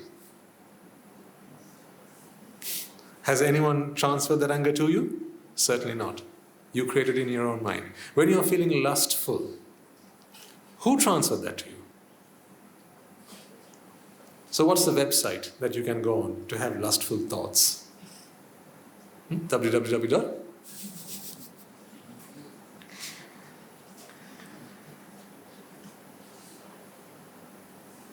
So what should you go into that one? Incognito mode? Private browsing? What for? What for? See, once you realize that lust is merely a creation of their own mind, Why do you want to look at a naked woman? What's there for me to get? If I cook it up in my own mind. Pornography is overrated.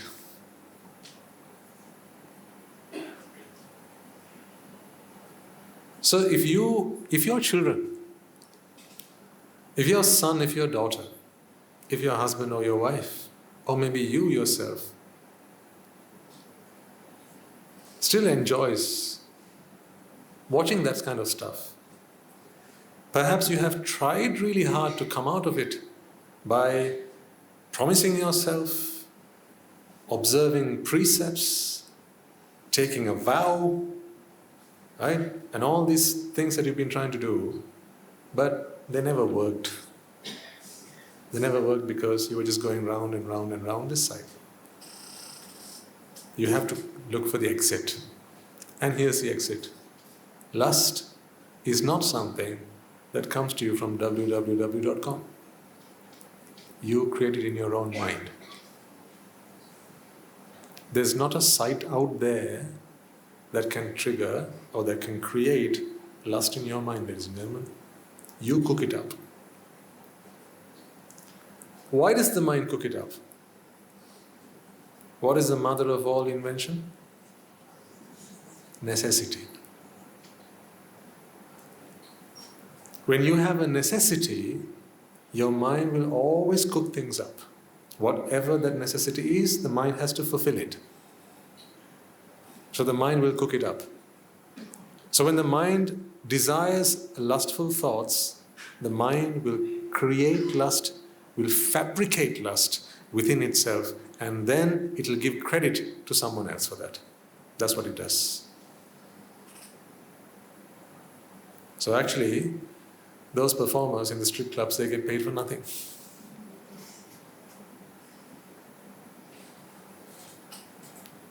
Because they haven't done anything to create lust in the minds of the audience. That was all cooked up by themselves. What about comedy? Let's take something on the other end of the spectrum. Comedy. What about comedy?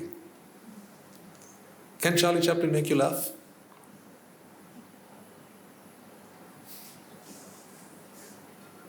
Can he? Comedy is also a creation of your own mind. See?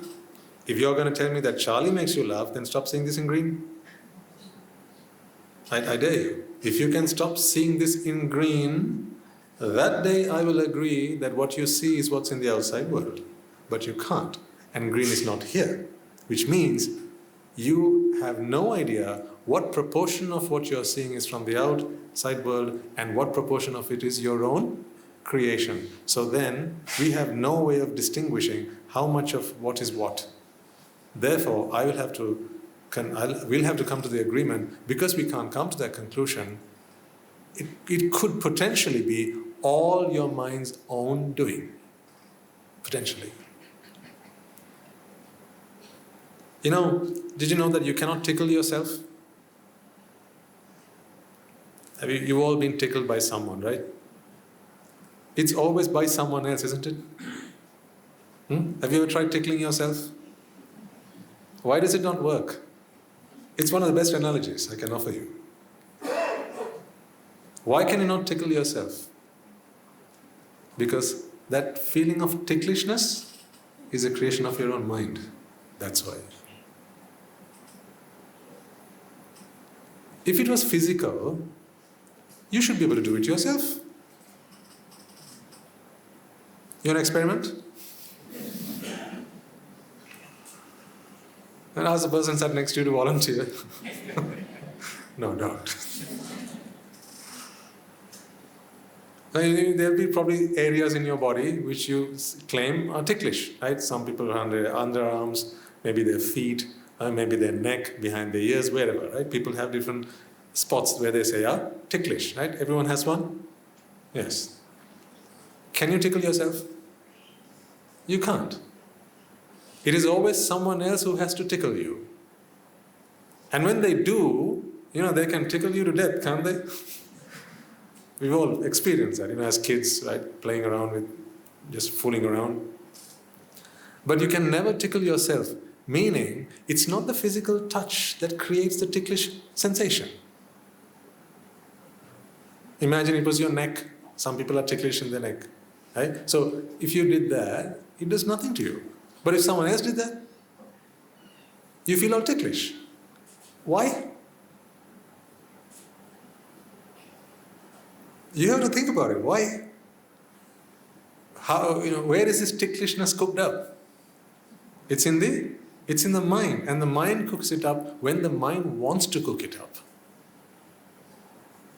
Now, in the same way, anger, jealousy, lust, greed, fear, love, resentment, all of these feelings, respect, devotion, all of these feelings, ladies and gentlemen, are all cooked up in your own mind, all by the mind itself.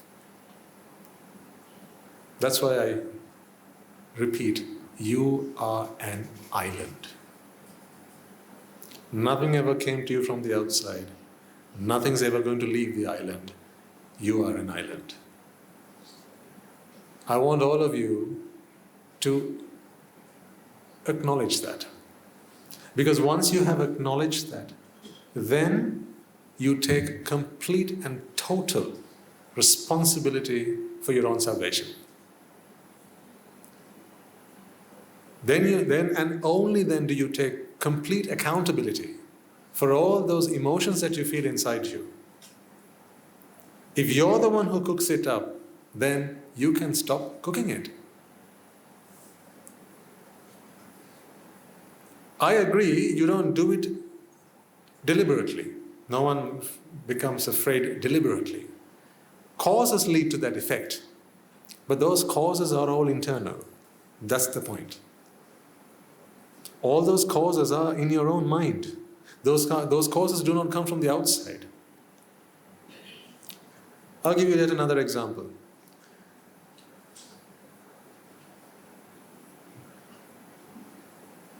When you see your spouse, you have feelings of affection.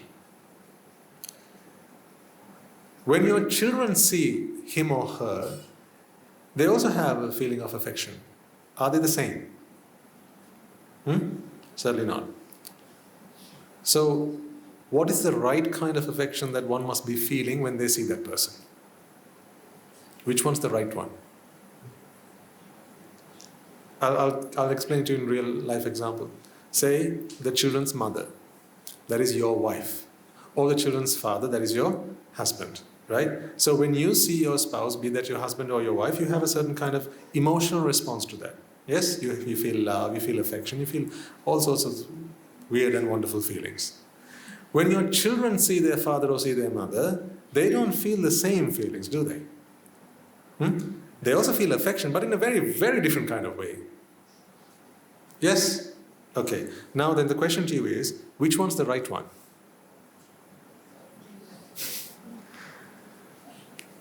Which is the one that they give off?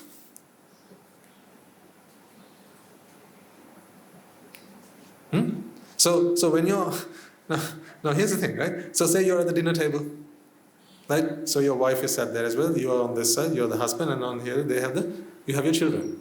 Okay? So you hold her hand, your children also hold her hand.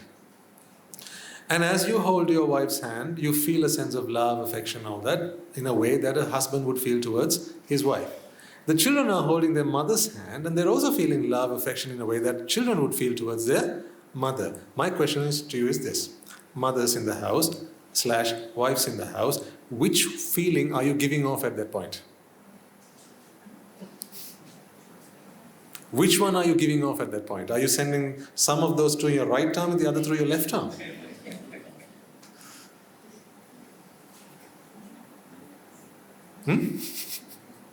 So which feeling are you giving off, the wife feeling or the mother feeling? Which affection are you sort of spreading out of your body so that the people who are holding your hands can feel their respective feeling, the ones that they're entitled to? Which feeling are you giving off?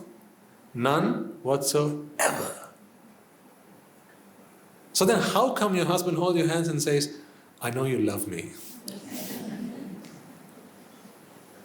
And I can feel it in the air.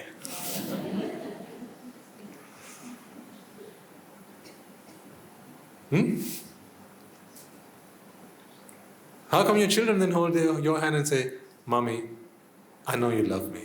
I can feel it. So I'm asking you again, which one are you giving off? So let's just say we blindfolded the two of them. We blindfold your husband, we blindfold your children. Right? And then now it's your turn, you can swap your arms around, do whatever. Right? Because on the right hand you're giving out spousal love. And the left arm you're giving out parental love. Right? So if you did that, you crossed your arms, and now your husband's holding your left arm, your children's holding your right arm. Are they all of a sudden going to feel, oh, hold on a second, that's the wrong kind of feeling, I should not be feeling this right now? Does it work like that? Does it? No. Then what does that tell you? It's all created in whose mind? The mind of the perceiver. So once again I have to ask you, what is it that keeps you bound to your lay lives?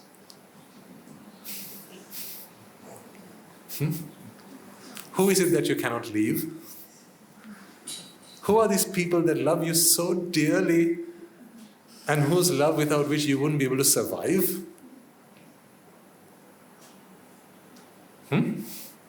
Or are they all merely your own creations in your own mind because there's a necessity to feel that?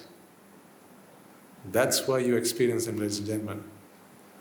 When you have no such necessity, it doesn't matter how much they try to give you or show you that affection, you don't feel a tiny bit of it. When you're grieving about something, your friends might come up to you, they might stroke your head, give you a embrace, but you just don't feel it because right now you're just going through grievance. It's only after you have vented all that grievance are you now prepared to then start cooking up a new curry. Because you can't cook two curries in the same pot.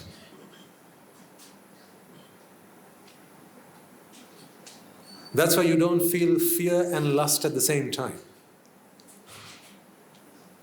You can't enjoy lust if you're scared of something.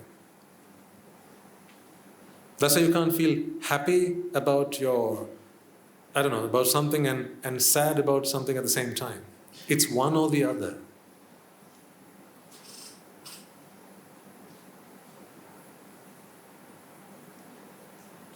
You just failed your exams. Say an exam that you were really eyeing for. And you just got your results, you failed your exams. Mother bakes your favorite cake. Aren't you going to say, Mother, pick the wrong day? Just pick the wrong day. Any other day, and you would have been over the moon. So what is it that gave you that feeling? The cake? What is it that gave you the disappointment? The failure in the exams? No, all those emotions were self-made. The long and short of this lecture is this. I need all of you to take complete responsibility and accountability for all of your emotions and all of your feelings because they're all mind-made. No one has ever to this day given you any love. Even if they did try it, you would still not be able to experience it. So aren't you an island? Who's your companion? Are you married? To whom? Think, folks, think. I was also once someone who was married. See, I first got married in my mind. Then I went looking for a partner to get married to. When I got to learn the Dhamma, I realized being married is a state of mind. Once I gave that up, I needn't have anyone around me. It was no longer necessary.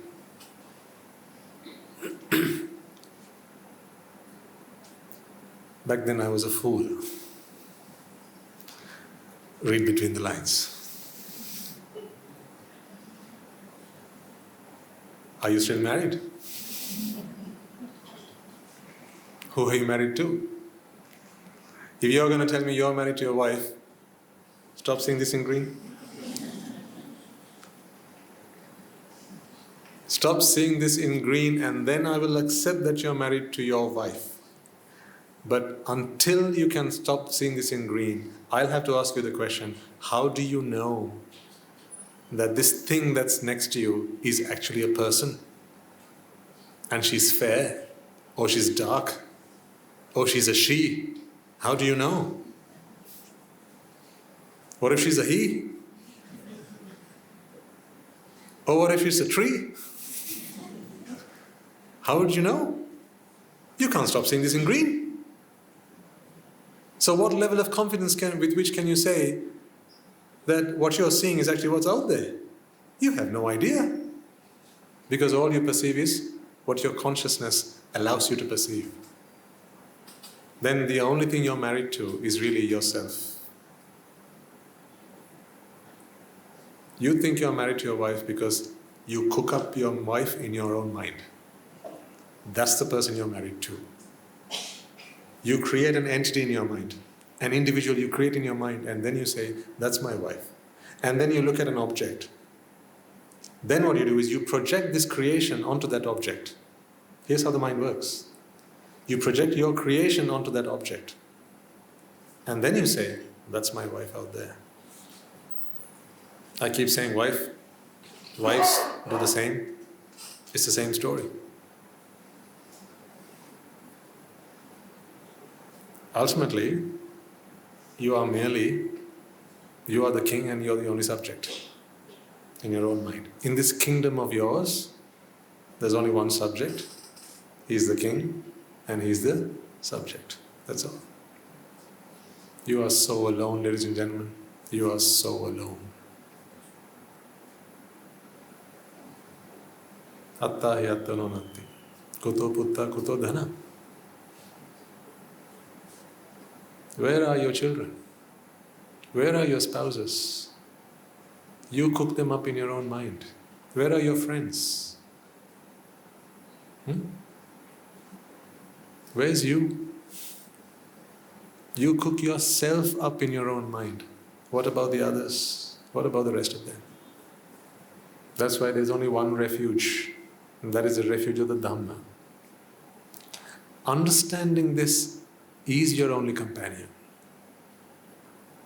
Understanding this truth. I am not your companion, don't get me wrong. I cannot be your companion. I'm only the messenger. I'm only here to give you the message. I'm only here to introduce you to the only refuge that you have, and that is not me. Because even you cook up in your mind. So when you walk up here and you make your veneration to Swami Nuhanse, you cook that up in your own mind. That Swami Nuhanse is actually here. What's Swami Nuhanse? I'll tell you what's here. There's a body and there's a mind. But you think that particular Swami Nuhanse is here. That is only a creation in your own mind. Yes, this mind might have certain virtues. It might have certain qualities. That, yes. But this individual that you think is here, they're not here. Where are they? It's only in your mind. So if you want to worship me, do you have to come up here? Why not? Where am I?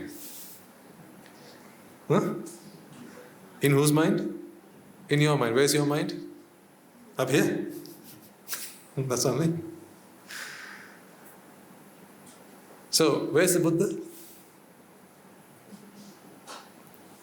Where's the Buddha? The Buddha's in your mind.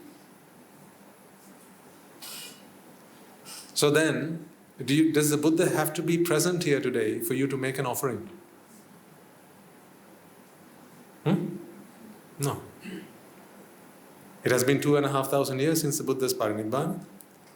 Does he have to be here in person for you to make an offering to the Buddha? No, because where is the Buddha? In your mind. So make the offering to the Buddha that's in your mind. For that, where must you be? At the temple?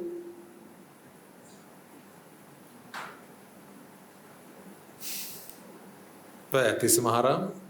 Venuvanarama? Or Jetanarama? In your arama. Your monastery. Your monastery is in your own mind. So then people ask this question, why do we worship statues? That's a question that we get a lot in Buddhism.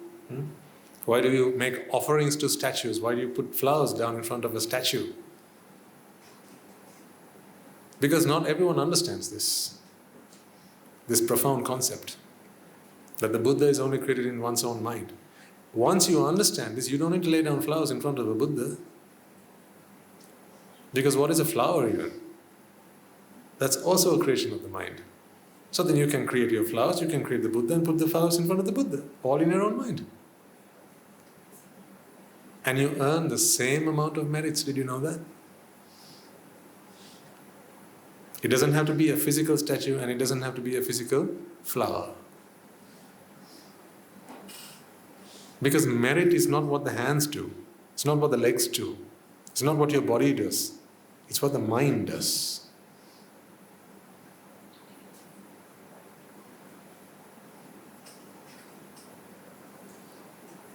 So then why do we do this though?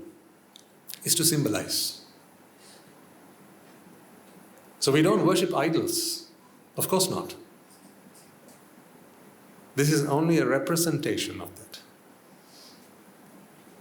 When your mother passed away, did you not put a photo of her at home and put a garland or something around it, or say your grandmother passed away? Is that your grandmother? But you have a picture of her at home, don't you? It's only to symbolize. Because that sight reminds you. So this sight reminds you to create the Buddha in your mind. Because if it were not for that sight, if it were not for that statue, you'd be thinking of whatever was put in front of your eyes. So if someone showed you a tree, you'd be thinking of the tree. But someone shows you a statue, now you're thinking of the Buddha. That's what we use statues and idols for. Not to worship the idol. Not to worship the statue. Because there's nothing in the statue that is worthy of worship. That's just a bit of clay. Or maybe stone. Or maybe wood. That's all. We don't worship stones or rocks or wood or any of that. But we worship the Buddha. The Buddha happens in the mind.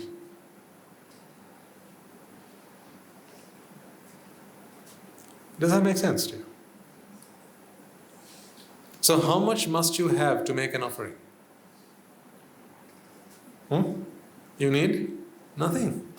Because you can go do it all in your mind. So then why do we make offerings then? Physical offerings, why do we do that? Why don't we just all do it mentally? Now we'll all stay at home, we don't need dakineya, we don't need any of that, we can just all do it in our own minds. Well, although the mind doesn't need the physical thing, the body still needs the requisites. You can sew a robe in your mind and offer it to Swami Maharaj, but I can't wear that robe, can I? That robe needs to come in physical form. Right? So you can bring alms food in your mind and offer it. When I come on alms round, you can do it in your mind. That's good for you. But my stomach is still hungry. And if I don't put anything into the stomach, then I'll fall, I'll become weak, and I'll become ill. And then I will not be able to teach you what I just taught you.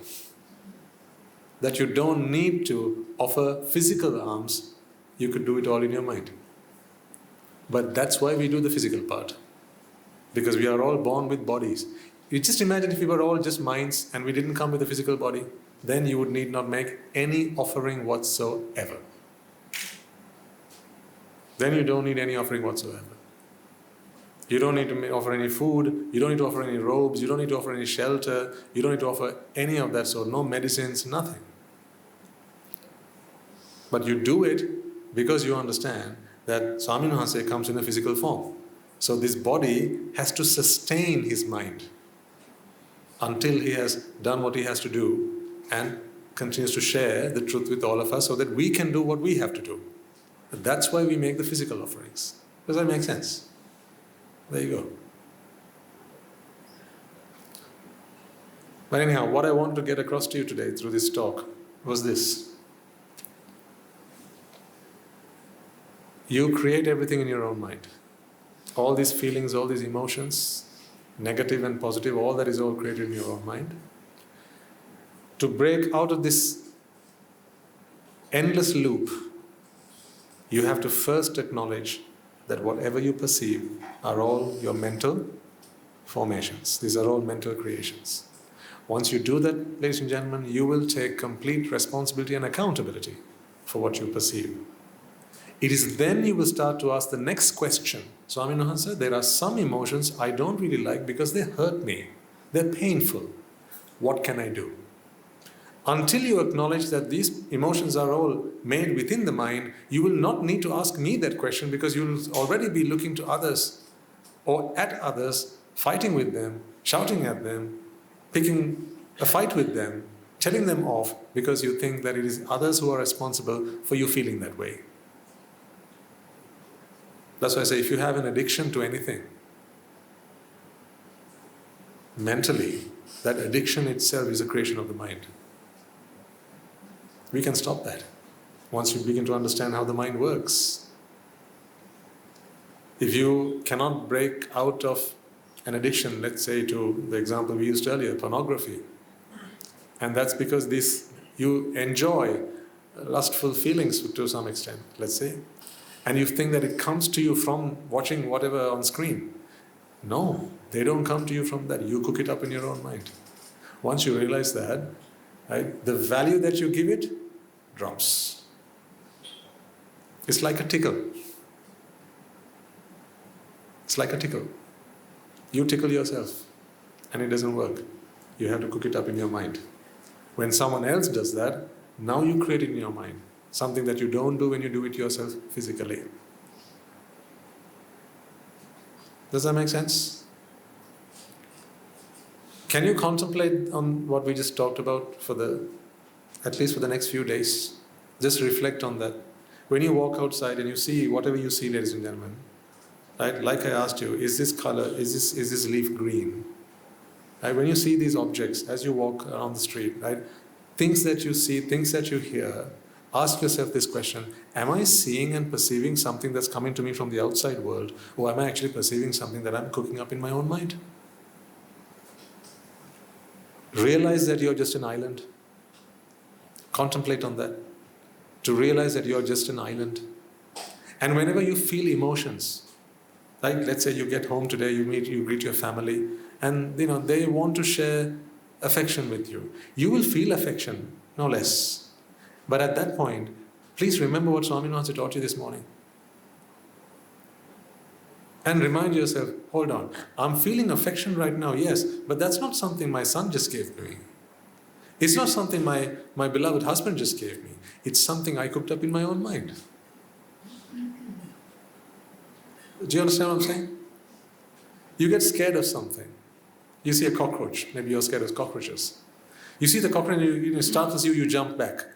Okay? In that moment, yes, you get scared. Or maybe a frog jumps at you. In that moment, you're scared. Okay. But at least a few moments later, try and recall what Swami Wahanse explained to you today. And tell yourself, wait, that fear was not something that the cockroach gave me. or the frog gave me. If it were, then the cockroach should be running around trying to escape itself, shouldn't it? It's always there with it. And the frog should just be jumping around trying to run away from itself, if frogs were so scary. So that's something you cook up in your own mind.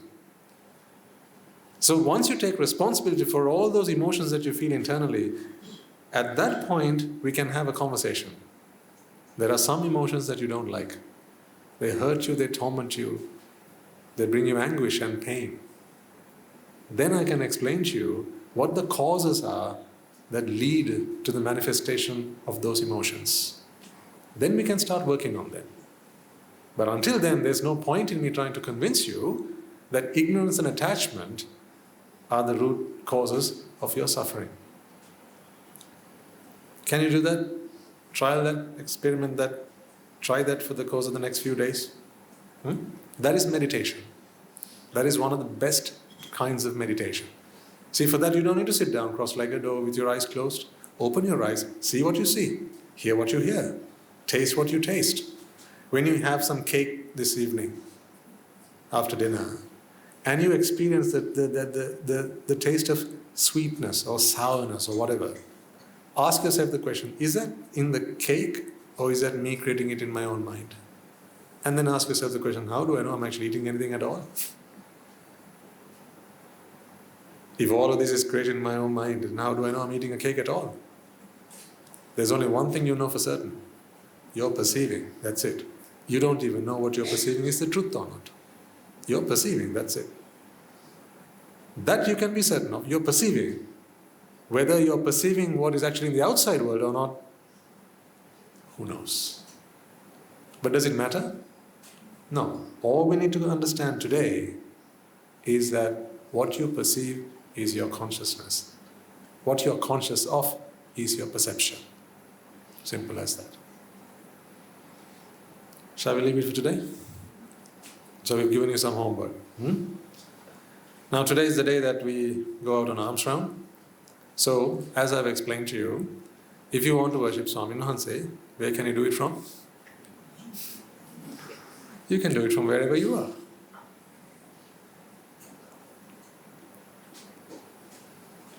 Because once it's gone past 12, I can't go on alms round anyway. So those days we just skip. But we try and give people an opportunity to earn some merits by making some offering, because they think, I am the Swami Nuhanse. So they are incapable yet of making an offering in their own homes, in their own minds. So they have to see the figure of a monk with his alms bowl walking along the street for them to actually be inspired to make that initial offering. Once they do that a few times, they will earn enough merits to come here, to some kind of gathering like this. And then they'll be able to listen to the Dhamma, thanks to the offerings that they had made. Remember, you don't get merits for transferring the food. It's not the food that carries the merits. It's the mind, the thought. That's what earns the merits. That's why we always say, ladies and gentlemen, whenever you make an offering, do try and not make that a personal offering. Whenever you make an offering, offer it to the Mahasangha. Where is the Mahasangha? That's what I'm saying. In your mind. Whenever you make an offering, try and make it an offering not even just to an Arahant. An Arahant is only one member of the Mahasangha. It is the entirety of the Sangha, which includes the Buddha and all Buddhas that have been in the past. All Rahatan Mahansis that have been in the past and the future. So whenever you make an offering, do try and not make it a personal offering to the Swami Nuhanse who's here, or anywhere for that matter. Do try and make that offering to the Mahasangha.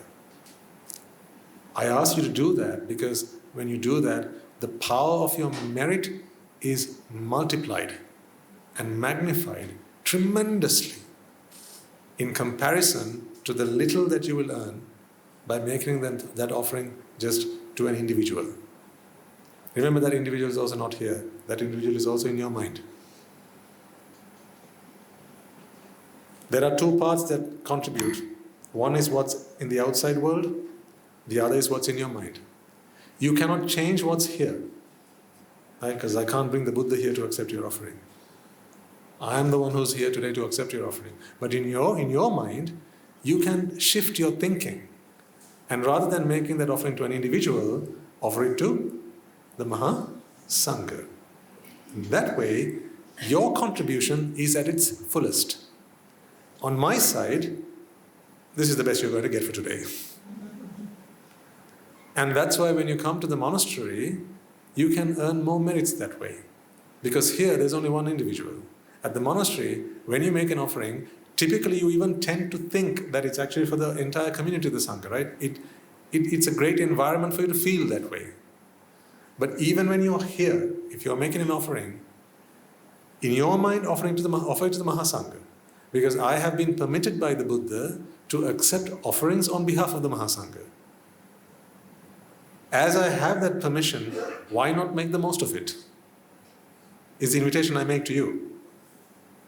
As I have his permission to accept what has been offered to the Mahasangha, why don't you make the most of it?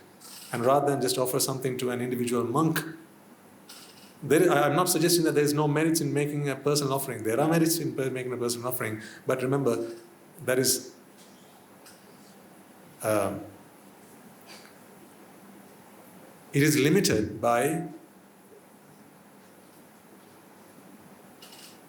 well, it's limited to that. That's what I mean. It's limited to that. So you don't need to limit yourself.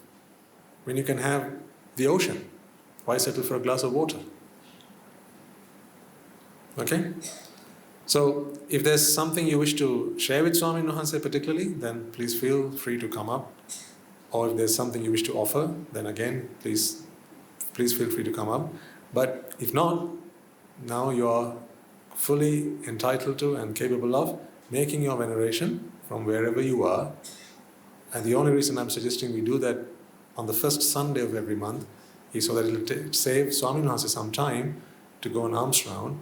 Otherwise, if it runs too late, then we will not be able to give that the gift of giving to those innocent souls who still need an extra bit of us going the extra mile, literally, to accept their alms. Okay? Right, let's leave it there then.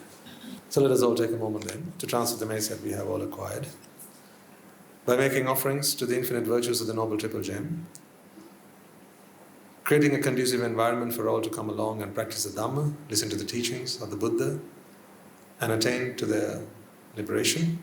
First and foremost, let us take a moment to transfer this message to the bhikkhus and bhikkhunis, upasakas and upasikas, who have since time immemorial protected and preserved the sublime teachings of the Buddha and passed it down through the generations of the noble lineage in the form of the Tripitaka, which is thankfully available to us today to study, understand and comprehend the Dhamma. Let us take a moment to transfer this message to the monks and nuns resident in your local temples and nunneries who have always been by your side through thick and thin, come rain or shine. Let us also transfer this message to the Mahanayakas and the Anunayakas, theras of all the chapters throughout the world who have dedicated their lives to the noble path and to proliferate the Buddha Sasana. Let us also take a moment to transfer this message to my teacher, Guru Swami Nuhanse, as well as all the monks resident at the monastery and the Anagarikas and Anagarikas attached to the monastery. Let us also take a moment to transfer this message to those who make great efforts to disseminate the teachings of the Buddha, be that by translating these talks, sharing them out with others or inviting others to join them. May they all rejoice in these merits, and by the power of these merits, may they be healed of any physical and mental ailments and overcoming obstacles to their spiritual progress. May they abstain from the unmeritorious deeds, fulfill the meritorious deeds, fulfill the Noble Eightfold Path, and may they all attain the supreme bliss of Nibbāna. Sadhu, sadhu, sadhu. Let us also take a moment to transfer this message to friends of the monastery, our devotees, who for the sake of merits to help them attain the supreme bliss of Nibbāna, continue to sustain the Mahasangha. This includes everyone among you who provide the Mahasangha with shelter, alms, robes and medicines, as well as pass on their know-how and continue to extend their well wishes. May they all rejoice in these merits. Let us also take a moment to transfer this message to your mothers and fathers, brothers and sisters, sons and daughters, grandparents, uncles, aunts, cousins, nephews and nieces, friends, acquaintances, employers, employees, as well as teachers and anyone and everyone who have helped you, supported you and assisted you in any way, shape or form. May they all rejoice in all these merits that we have acquired today, and by the power of these merits, may they also be freed of any physical and mental ailments, and overcome any obstacles to their spiritual progress. May they abstain from the unmeritorious deeds, fulfill the meritorious deeds, fulfill the Noble Eightfold Path, and may they all attain the supreme bliss of Nibbāna. Sadhu, sadhu, sadhu. Let us also take a moment to transfer these merits to the Devas and Brahmas, spirits and demons, primarily the Sakadeva, as well as all the numerous gods and deities who have committed themselves to fulfill the Sambuddhasasana and preserving the Sambuddhasasana. Let us transfer these merits to our guardian deities who keep a watchful eye over us and keep us out of harm's way. May they prosper in divine power and wisdom. May they abstain from the unmeritorious deeds, fulfill the meritorious deeds, fulfill the Noble Eightfold Path, and may they all attain the supreme bliss of Nibbāna. Sadhu, sadhu, sadhu. Let us also take a moment to transfer these merits to those who have passed away in our name, our loved ones, our forefathers, our ancestors, reminding ourselves that reminding ourselves that it is in the blood, sweat and tears they have shed. Today we are able to enjoy the comforts of life and practice the path in peace and harmony. Let us also transfer these merits to members of the armed forces as well as the police force who sacrifice their lives to protect the peace and harmony of our nation, as well as those who lost their lives in the wars, be their friend or foe.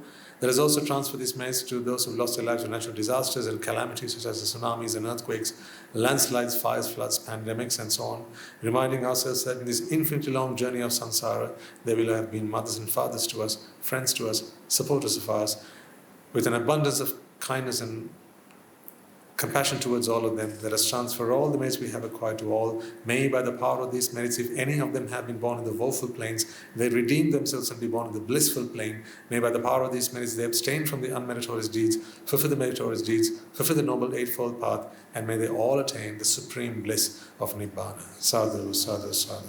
And finally, may by the power and blessings of all the merits we have acquired throughout the day, we will witness the advent of many hundreds of thousands of Arahants on this blessed land. And may you and I, and everyone who's helped make this program a success, become a Rahatan Mahanse or an Arahatheranin Mahanse in this very life itself and in the era of this Sambuddhasasana itself. Sadhu, sadhu, sadhu. May the blessings of the Noble Triple Gem be with you all. And the members of the Mahasangha will now transfer their blessings to you. Rajagiriya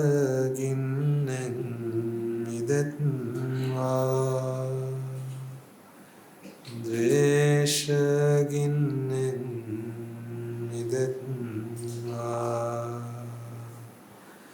Mohagiriya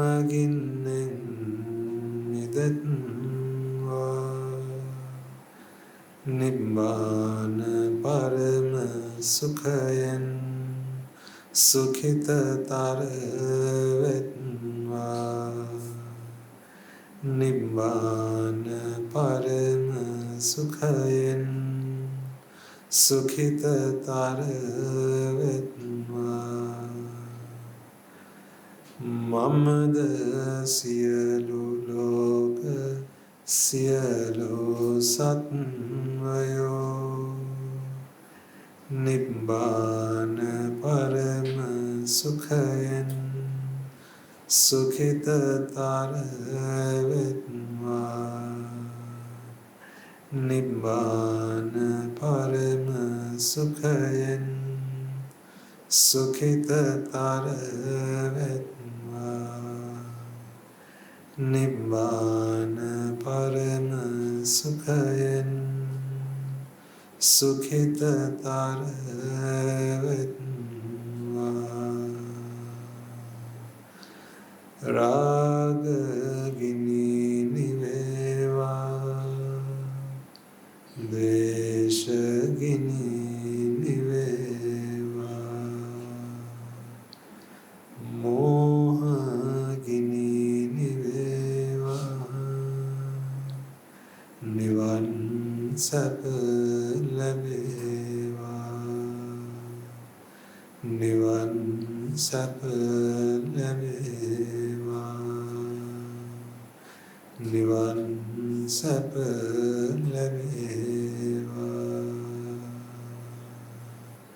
Tunruange Suvisi Ananta Mahagunabelin Silu Loka Silu Satyoma Nibbāna Paramasukhain Suvita Taravetva Sadhu, sadhu, sadhu.